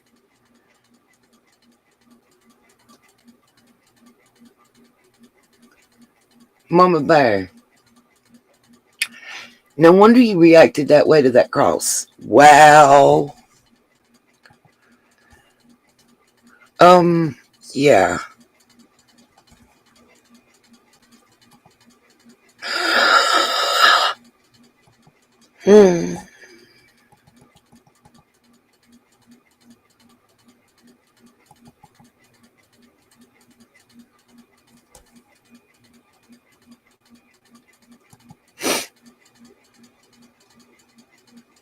Yeah, I knew about the cross with the brass knucks being a part of the Aryan Brotherhood, but I did not know that that's what the one with the ribbon around it was a symbol of. I want to find the black sun.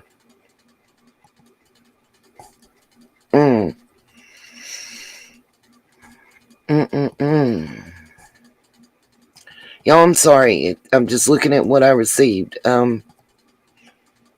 Yeah, yeah. I get it. Wow.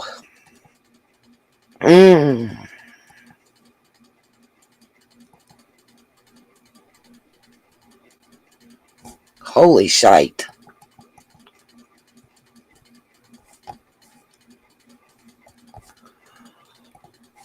This.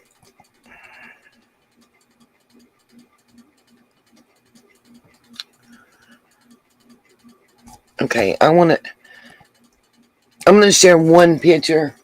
I will.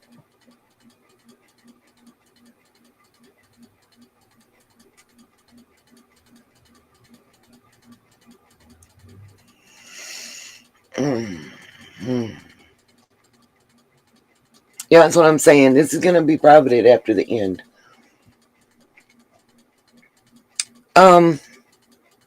I want to show one picture that you sent me, or that I have, but I'm not gonna do it now. I mean, it's almost an exact duplicate. I'm flipping out. I'm not showing it, but it's like, oh my God, y'all. I can't. Can't do that. Won't do that. Nope.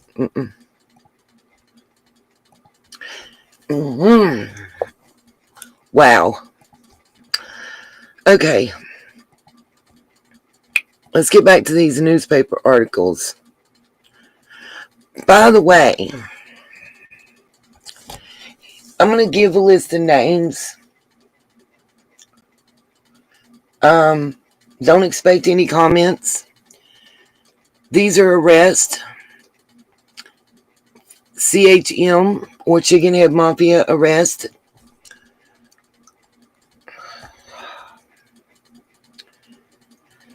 Let me see. It's a meth operation and several arrests by the Chicken Head Mafia with members from Hawkins County, Tennessee. Of note, the FBI, not local Hawkins or Sullivan County law enforcement, were assigned to these cases. Ricky Del Munzi, Jeffrey Brian Wills, Joel Hosea Beasley, Stephen Dwight Rabbit Hopkins, Jason Wayne Helton, aka Crack Baby, Andrew Drew Harville, and Kelly Hopkins. One of those names is tied to Morristown. Now I'm going to show y'all some newspaper articles.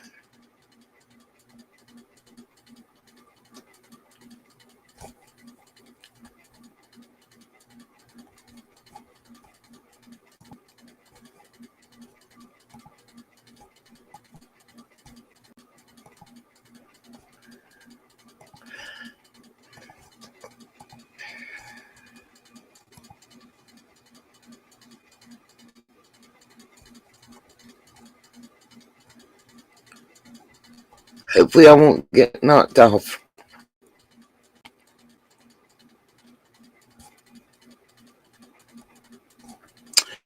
Well, y'all want to know what I've been seeing and what I found and why the threats seem real and scary? Here you go. The byline, this article is from March of 2017. News Channel 5, WCYB. Hawkins County gang member, meth dealer gets 20 years. I'll have to read this one to y'all. Sorry, this is before they had them read out to us. A known motorcycle gang member from Hawkins County, Tennessee. Let me repeat what I just said. A known motorcycle gang member from Hawkins County, Tennessee was sentenced to 20 years in prison on federal drug charges. Remember the name I just gave y'all and the names I just read. Now I'm going to show you the articles that substantiate those arrests. Stephen Dwight Rabbit Hopkins, 46, of Mooresburg, was one of several members of the Chicken Head Mafia that sold meth in parts of the Southeast. Hopkins, who federal investigators said was also a member of the Copperhead Motorcycle Club, was arrested and charged in August of 2014 while on his way to pick up a drug shipment. What did I just say? What did I start this out telling y'all about? Did I not tell you that I would bring it full fucking circle?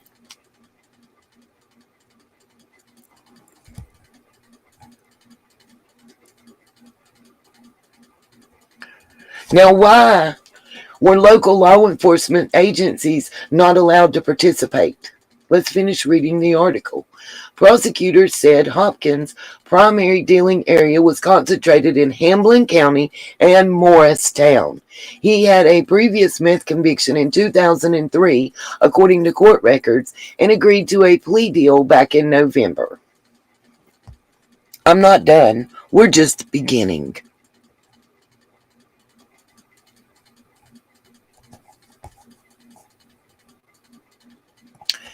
Next article.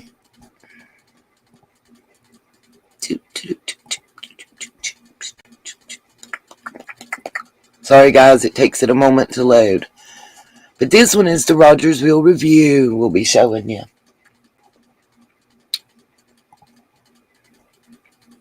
Told y'all, buckle up, it's about to be a bumpy ride.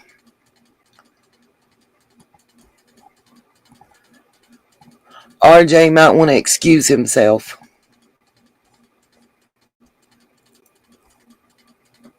I told y'all. Remember 6 degrees of Kevin Bacon? Well, I'm going to show y'all 3 degrees of Wells. Come on, why is it not showing? Absolutely, Mama Bear.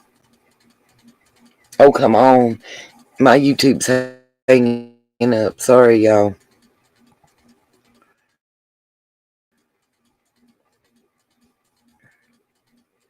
It should be coming on your screen any moment.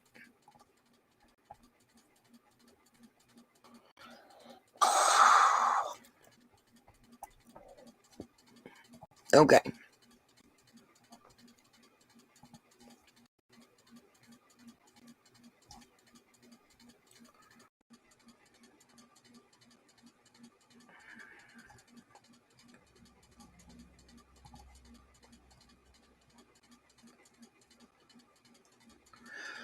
Morristown drug dealer sentenced to 25 years in federal prison. I think RJ was afraid I wasn't going to go here. Got you.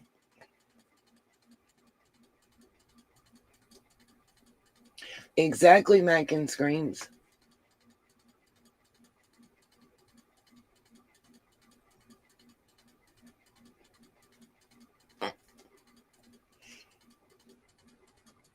Sure enough, we did in it. Okay, Greenville. Let's get to it. On May the 25th, by the way, this is 2017. Why is that important?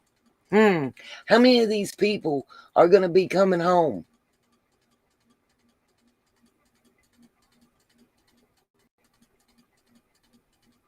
Don't worry, RJ. I knew. I read between the lines and I get it. Of course, I've researched, and so have other people that are working with me, and we really get it. We really get it. It's deeper and bigger than people might realize.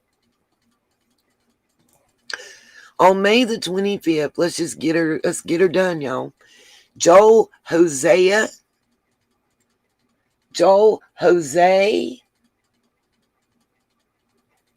Can we say this again?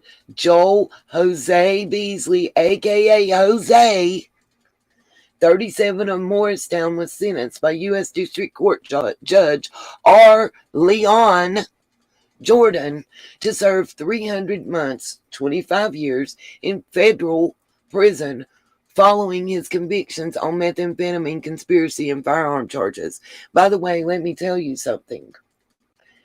I personally know someone that was sentenced to 19 years in federal prison on drug and firearm charge. It wasn't methamphetamines. It was crack cocaine. Guess how long he actually did? Almost 8 whole years. This is 2017, so that's been 5 years. Some of these people might be coming home soon. According to his plea agreement on file with the U.S. District Court, Beasley admitted that he was responsible for at least 1.5 kilograms, but less than 4.5 kilos of actual methamphetamine. A kilo is a hell of a lot, too. Okay? Yes, Mama Bear. Yes, ma'am. AKA Jose. Beasley sold methamphetamine to an individual Listen, Linda. Listen. No, it's not at least 85%. They can tell y'all that shit all they want, but it don't work out that way. No. I personally can tell you. Well, okay, listen. He was on parole and had 8 years of parole. Anyway, they can tell you that if they want, when they add the parole in and then the time served before and everything else, it changes. It changes. You serve more on most convicted criminals will tell you they'd rather have fed time than state time any time of the day. At least every interview I've done. Let's listen. Beasley sold methamphetamine to an individual cooperating on behalf of law enforcement on 5 separate occasions between February and June of 2015. A search warrant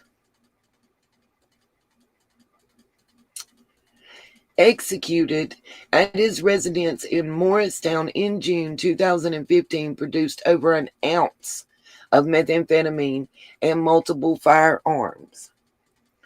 An individual cooperating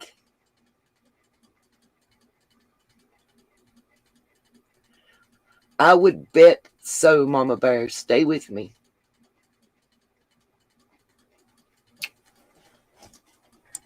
There's more. Even after the execution of the search warrant, Beasley continued to sell methamphetamine. In July 2015, he sold another quantity of methamphetamine to an individual working on behalf of law enforcement. During this recorded transaction, Beasley said he had sold 6 ounces the previous day. By the way, that's what you call a CI. In September 2015, Beasley wrecked his motorcycle in Morristown while carrying approximately 55 grams of methamphetamine, 11.6 grams of psyllium mushrooms, and a firearm. He tossed the drugs towards some nearby bushes to hide them from law enforcement and emergency personnel responding to the crash. Beasley told his wife, co-defendant Dorinda Beasley, 37, of Morristown, Tennessee, to take the firearm and hide it from the police as well. That's right, Mama Bear. And them narcs, what's the old saying? Snitches get stitches and wind up in ditches.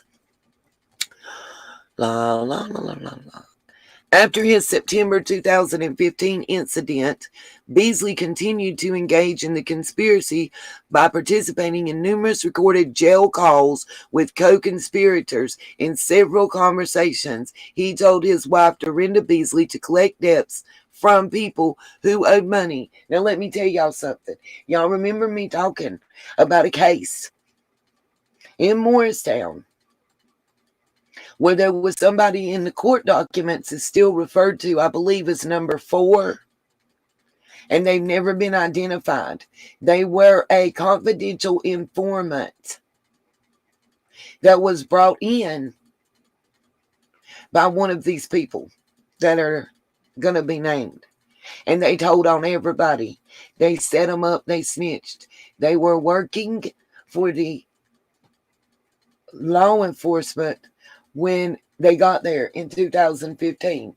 Now, What's amazing to me is y'all remember around 2014, 2015-ish, somebody ran and got picked up by U.S. Marshals and took back and then came back.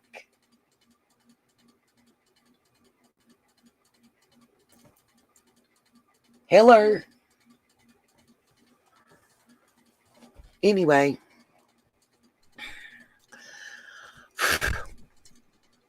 Recorded jail calls with co-conspirators. In several conversations, he told his wife, Dorinda Beasley, to collect debts from people who owed money from prior methamphetamine sales. Another recorded jail call referenced the Chicken Head Mafia, of which Beasley and numerous other co-defendants were members.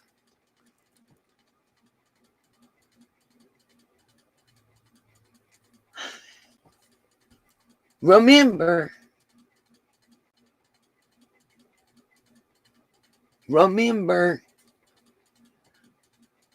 who broke down crying when Cornbread Mafia was mentioned? Chicken Head Mafia, Cornbread Mafia. Cheers. By the way, some of these individuals were also involved in opiate trafficking.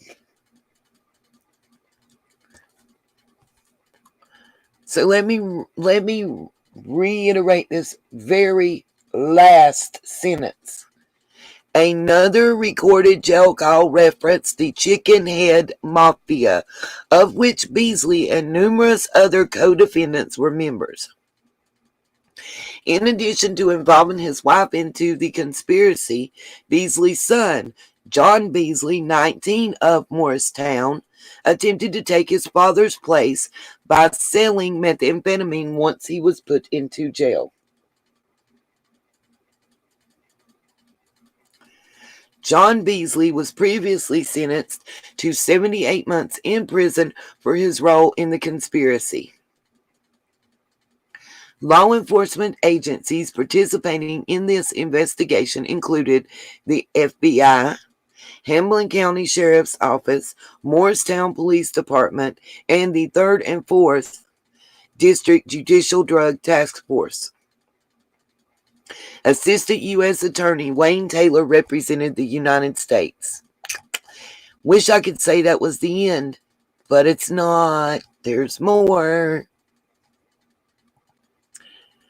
We're on to Article 3, I think, now.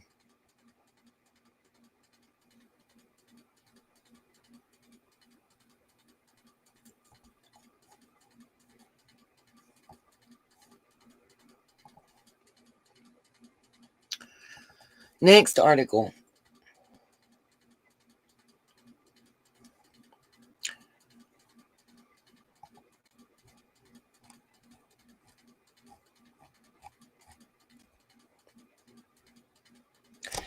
I'm not saying that. Just like, listen, how many times have I told you guys repeatedly that Summer's father, Don, can't be a junior? How is he a junior? His dad's middle name is an L. His middle initial is a W. But let me ask y'all a question. The land is deeded to Junior. It's taxed on Junior, which is what Don's son would be because he's the second Donald Wesley Wells. Now, let's ask you another question. What story would make more daggum sense? Miss Trent had to wait until Junior was out of jail and off parole and probation to get the land deeded to him.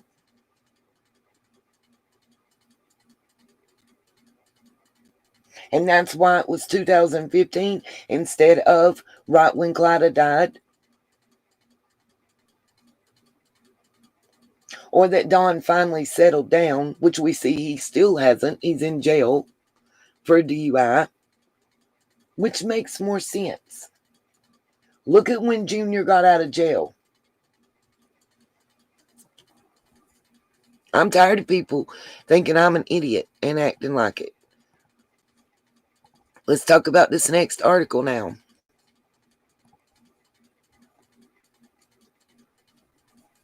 Come on, internet.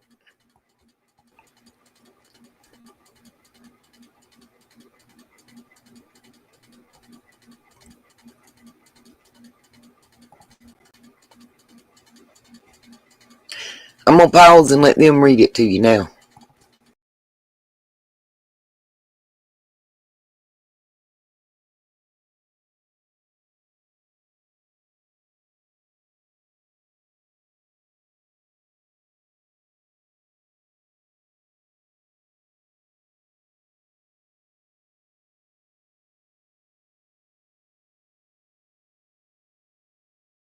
How can a fridge water filter help save the environment? Just one Frigidaire water filter can keep up to 1,500 plastic water bottles out of landfills.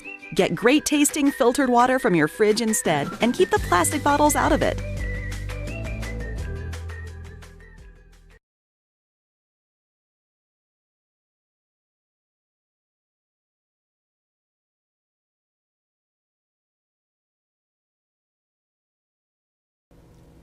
Across Tennessee's 95 counties, local, state, and federal agencies are working to stop opioid abuse.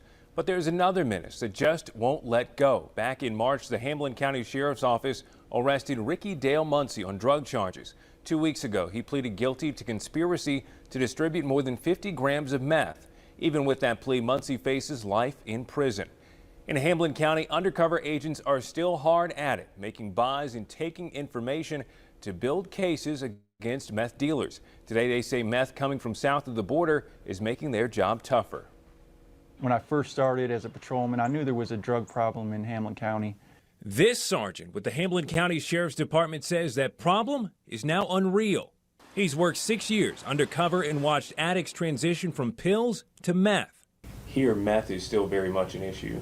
Our main drug in Hamlin County has been methamphetamine for the last 3 years. In those 3 years, the way meth is delivered has changed. Chief Deputy Wayne Mize explains it used to be much easier to detect meth labs. They would actually smell the meth cooking in the middle of the night, and we would make a meth bust and put people in jail that night. It was that easy in the past. Now meth is being shipped into Tennessee from south of the border. A lot of the crystal meth is coming up through Mexico into Texas, and then from Texas to Atlanta, and then it starts distributing that way up into Knoxville and Hamlin County areas. The meth coming out of Mexico is so cheap and so good that people would rather just buy it. A lot of people have seen this billboard, Faces of Meth, an illustration of what the drug does to people over time. Hamlin County officials are seeing it reflected in their jails. More violent crime, more gun crime, and more police pursuits. You'll get some home invasions, aggravated assaults, and a lot, like I say, a lot of those aren't being reported. They're robbing each other to try to make a quick buck. According to Tennessee's Dangerous Drug Task Force, meth use is down across the state. The peak came back in February of 2013, back when the state was among the worst for meth abuse. That's when 7 labs a day were being reported. The charges against Muncie are at the federal level. The Hamlin County Sheriff's Office could not comment on his case.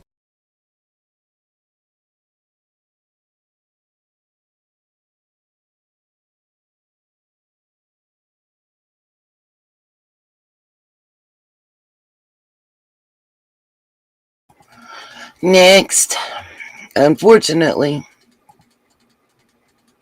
that's not all.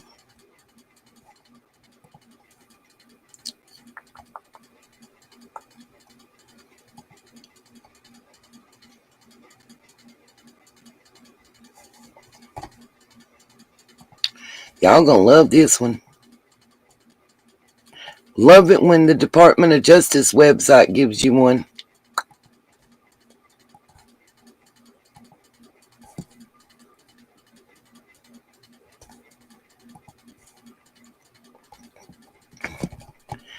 Hopefully they won't try to block me.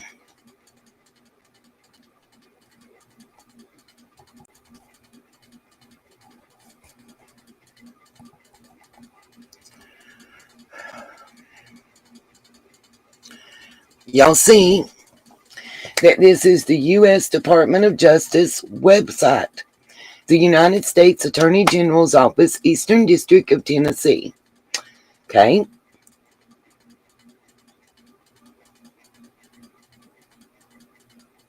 Yeah, Mama Bear, I'm not going there.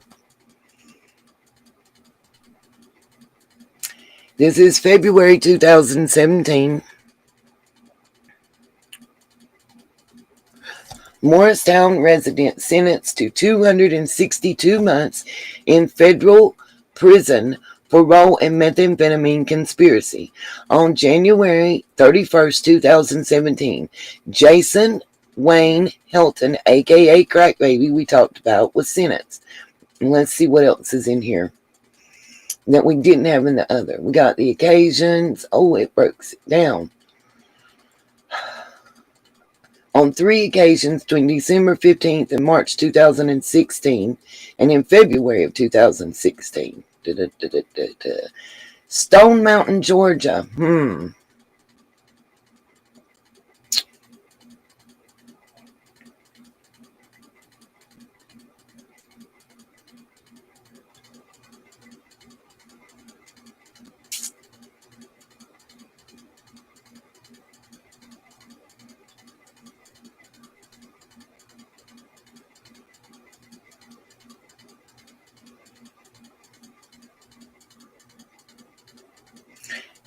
If you're still watching it, Rhonda.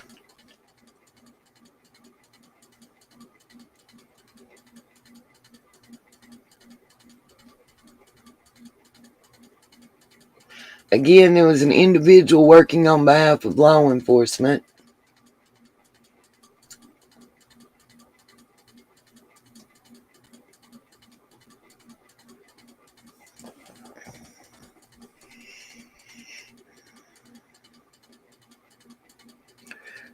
This is just so y'all can see. We already looked at the newspaper article for this, but I want y'all to see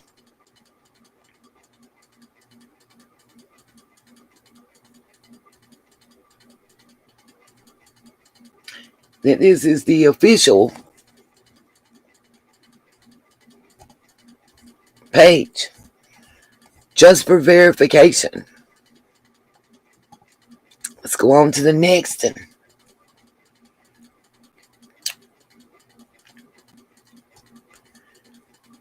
There's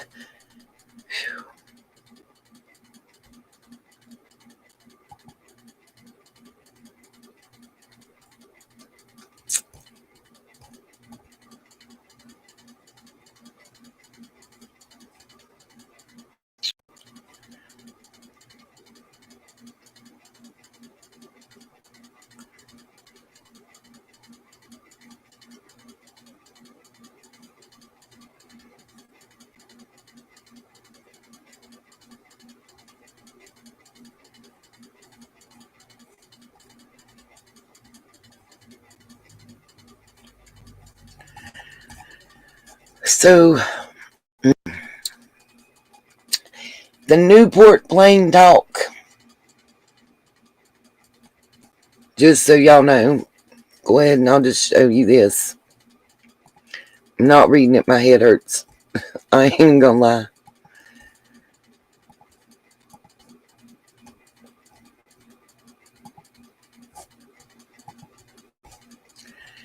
Every one of these people that I'm showing you is someone that was involved or is involved, however you want to say it, with the Chicken Head Mafia.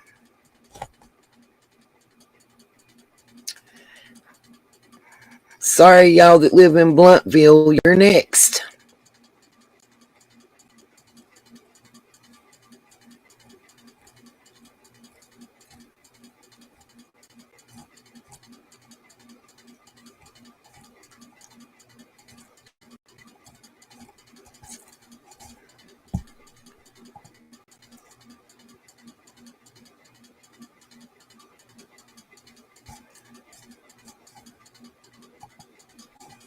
After Newport, come on.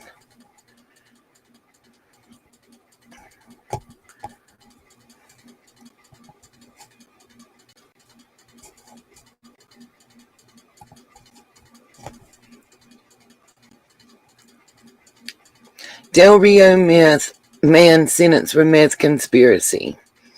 A Del Rio man was sentenced to serve 262 months in federal prison. Ricky Del Munsey, 48, was sentenced by the same judge in U.S. District Court, amazing enough, federal prison, to distribute in eastern Tennessee. At least 4.5 he did distributed, blah, blah, blah, in law enforcement agencies participating, same task force as a result of the DOJ's organized crime, and blah, blah, blah. He's one of the same in the Chicken Head Mafia. They're all associated. Got you another one.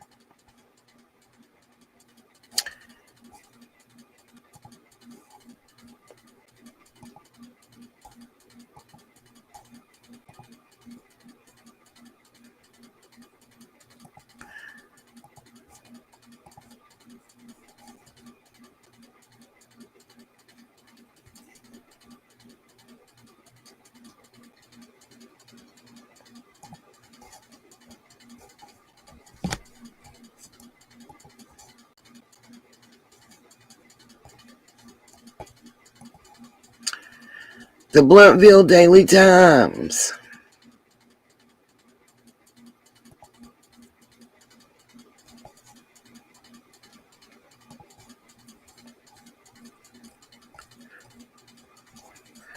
Man, y'all pop-up ads is killing it. Member of Chicken Head Mafia nets 20 years in meth conspiracy. A member of the, and this is April of 2017, a member of the so-called Chicken Head Mafia was sentenced Thursday to 20 years in prison following his conviction on charges related to conspiracy to distribute methamphetamine in eastern Tennessee. By the way, does anybody remember what Candace's drug of choice was? Even back when she was having her original 2 children removed? Oh wow, was it meth?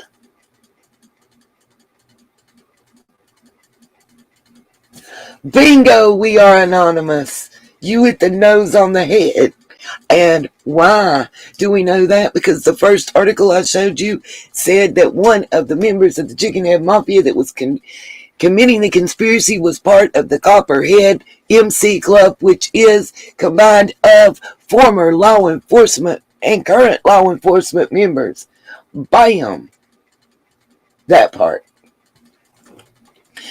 Jeffrey Brian Willis, also known as Fro, 27, of Greenville, was sentenced by U.S. District Court, same judge, after a plea agreement. Willis admitted that he sold varying quantities of methamphetamine in June and December to an individual cooperating on behalf of law enforcement. So whoever this person is,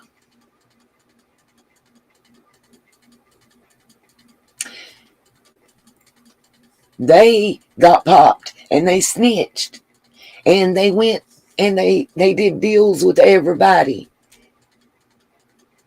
Usually it's the last person to go to court and with the smallest sentence.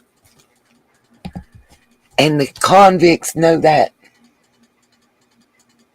Girl, I don't know. The chicken head thing is killing me. I'm waiting to find that out. I haven't been able to figure that one out. Anybody that knows where the name Chicken Head Mafia came from, please tell me. Because otherwise, I got all kinds of things. I mean, were they ahead of a cockfighting ring, maybe? I don't know.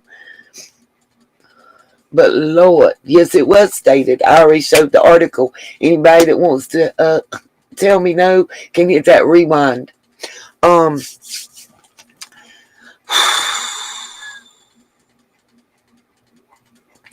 In October 2015, law enforcement officers searched a Morristown motel room occupied by Willis and a co-conspirator and found about 12 grams of methamphetamine, about $4,000 in cash, and miscellaneous narcotic pills. A bag containing a portion of the methamphetamine and Willis' keys had CHM lettering on it.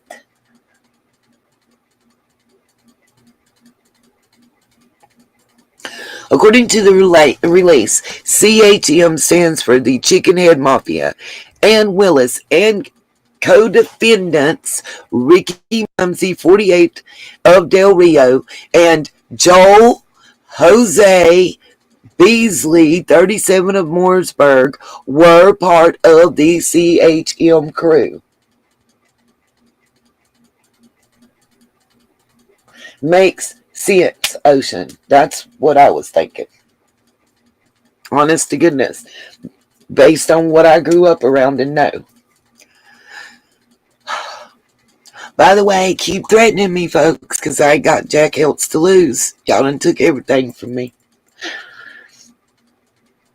Yeah, I know that. True crime. Oh. Wills further admitted that another individual began purchasing 1 ounce of methamphetamine per week for him in March. The release said, by the end of May, this individual was purchasing 1 to 2 ounces of methamphetamine from Willis per day. In April of 2016, co-defendant Christopher Williams, 47, of Hamlin County, was arrested in Knox County carrying a suitcase with over 700 grams of methamphetamine inside. Willis and Munsey, among others, were awaiting Williams' arrival to obtain their share of the methamphetamine obtained from Georgia, when Williams was arrested making a delivery to another customer. Listen, do y'all remember anything else in Georgia? Anybody? Wasn't that where the pain clinic was located? And that Beach Creek bust and all? I mean, oops. Yes, yeah. The man that owned the chicken restaurant in Breaking Bad. Gus. Law enforcement agencies participating in the investigation include the FBI, Hamlin County Sheriff's Office, Morristown Police Department, the 3rd and 4th Judicial Drug Task Force, and the Assistant U.S. Attorney.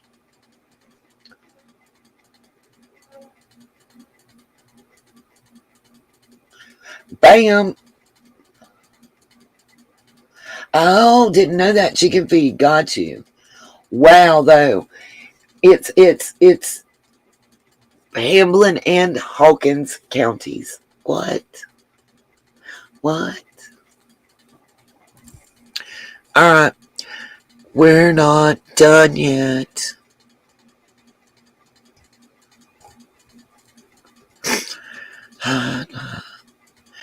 Sorry to say that's not the last article.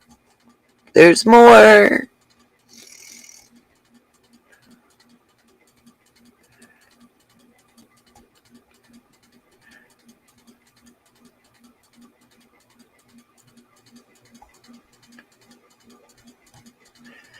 I don't know if this is I think this is a different newspaper reporting on the same thing I just read. Oh, but we got pictures, y'all.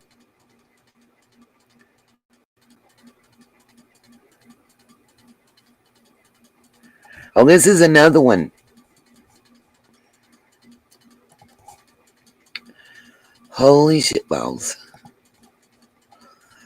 Y'all.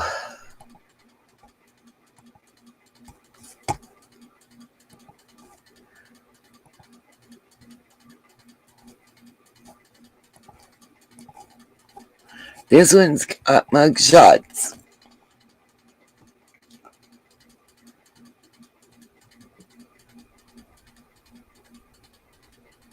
I didn't look in Google. Blue Willow. I was too busy expecting the Department of Justice to explain it to me. It is deep. Yes, they did, Rhonda, and that's what I thought. You got to spell it different, Rhonda. But that's what I was thinking of. Yes, they did. They often did, to make them more aggressive and angry. So maybe it went from coke to meth. Okay. Y'all ready for another Chicken Head Mafia member? And look who wrote this article, y'all. Look when it was updated. Originally March the 16th of 2017, and it was updated July the 5th. Yeah, it is Blue Willow.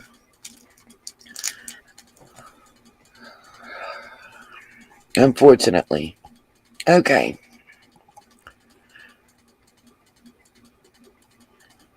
So let's let this picture be on the screen. And let's listen to the article. So let me mute.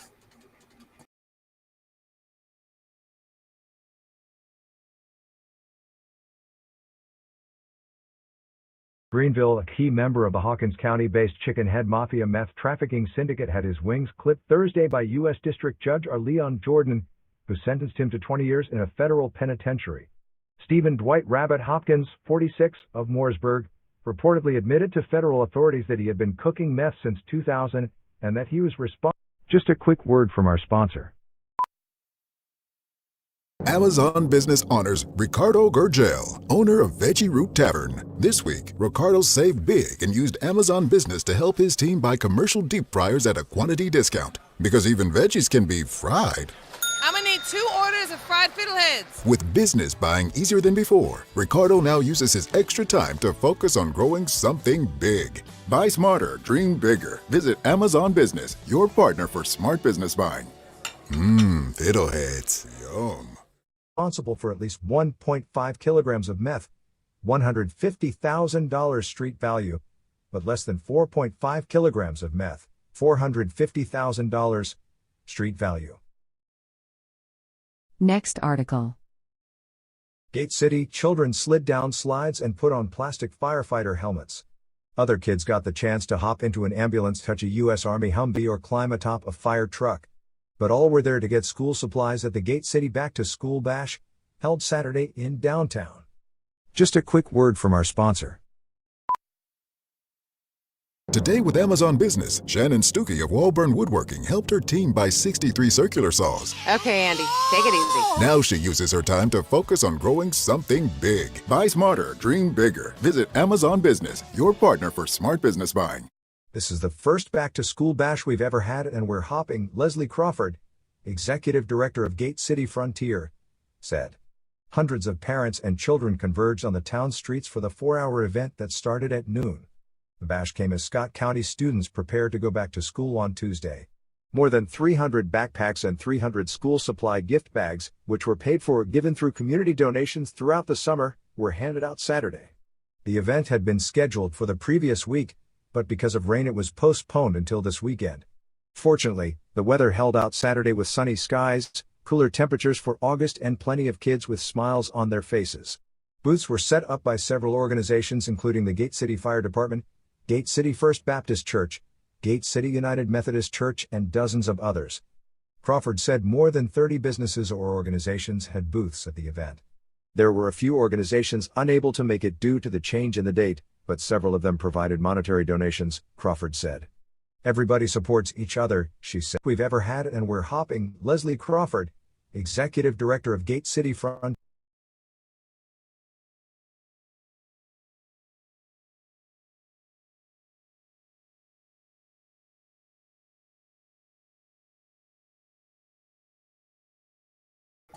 Sorry, y'all. I had to go pee.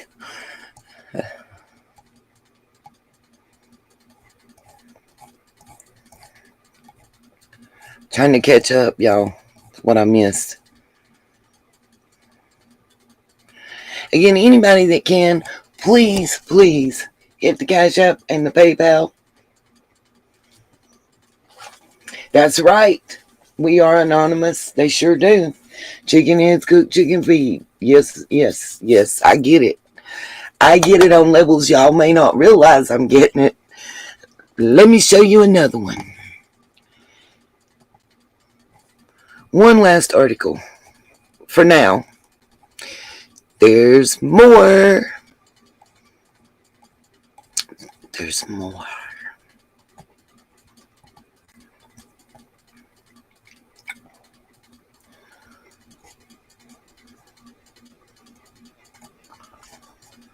And yeah, it's going to be, somebody said something about the same judge. More than likely, it is going to be the same judge. Yep, I got you, Anonymous. I get it. I totally get it.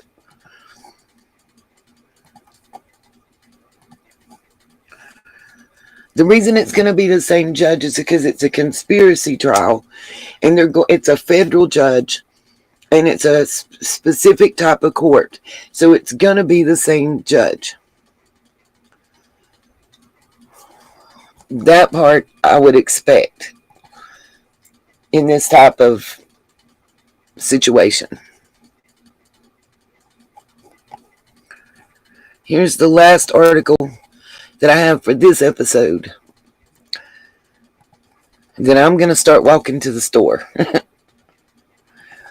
Y'all pray for me because it's right here in the middle of the heat. Come on, nobody's trying to see this stupid thing. I have no idea, Irish Rebel. I'm showing you facts, documents, known convictions. I mean, I can't do any more than show you the Department of Justice reports on it. Who it's connected to, I don't know. We'll do some genealogical research. But I guarantee you that if the Vice Lords were in that area and the Chickenhead Mafia was in that area, that they sure the hell knew about each other and were operating together. And anybody associated with them knew about it. Anybody using those drugs knew. I mean, if you were living in Hawkins to Hamblin to Sullivan counties, where do you think you went to get your drugs?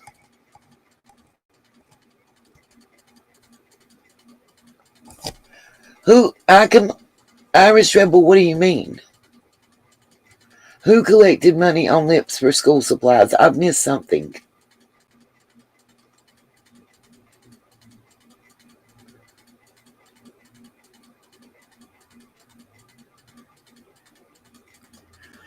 Okay, why is this article, here we go, not coming up? Let me see.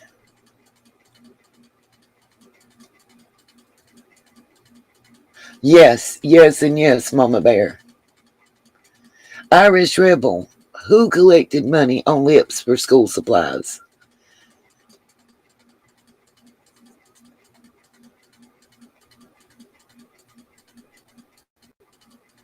That's her daughter.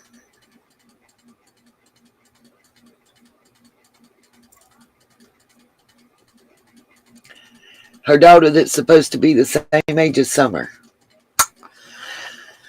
Final holdout to plead guilty in Hamlin crystal meth case. By the way, those that are successful at drug dealing and trafficking don't floss. If they're supposed to be broke, they got to act that way. Federal prosecutors will go 27 for 27 in a Hamlin County-based crystal meth conspiracy that targeted senior members of the Chickenhead Mafia and compromised an officer. Let me I don't think I'm saying the word right. Federal prosecutors will go 27 for 27 in a Hamlin County-based crystal meth conspiracy that targeted senior members of the Chickenhead Mafia and compromised an officer in the Copperheads motorcycle club, according to court documents.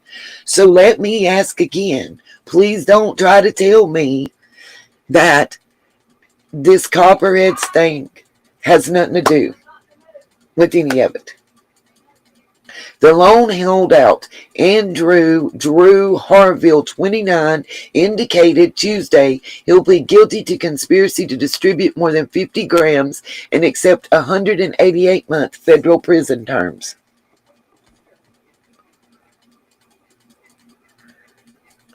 This article is not wanting to load.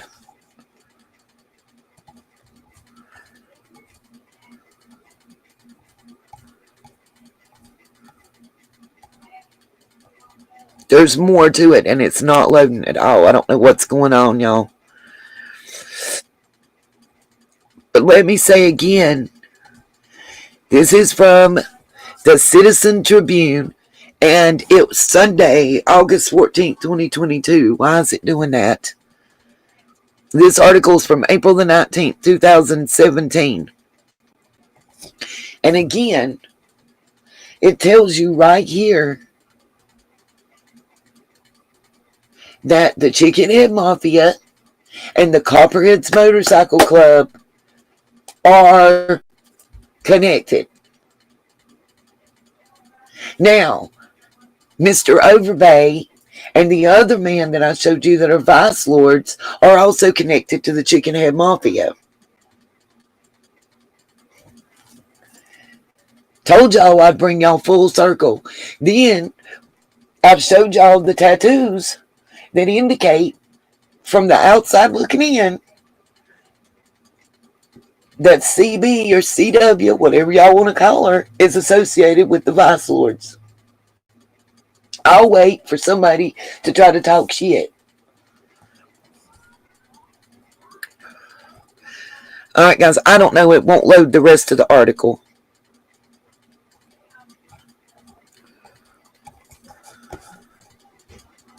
There's some more deeper research, but this is all that I've been able to verify.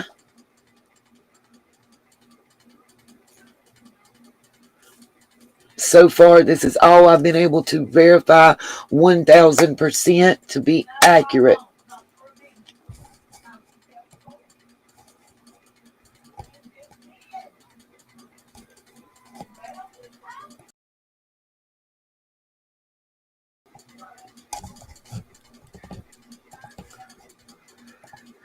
Anything that anybody wants to ask me a question about or wants to say before I end this live stream?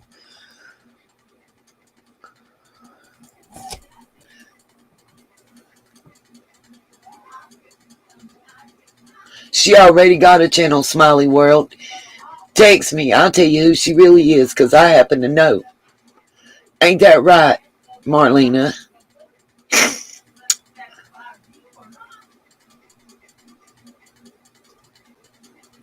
Real talk. I got a video of you in a fight in the parking lot. I will, Smiley. I'll talk to you privately. Y'all got till 12:15 to finish watching this before it's privated. Sorry. Anybody that has anything they want to say or anything else, please reach out to me through email.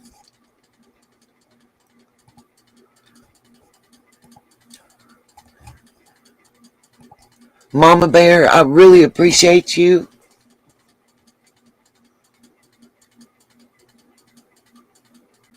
Got you. I don't know who you were. Mama Bear, reach out to me. A lot of people think that I think or feel one way when you really don't know.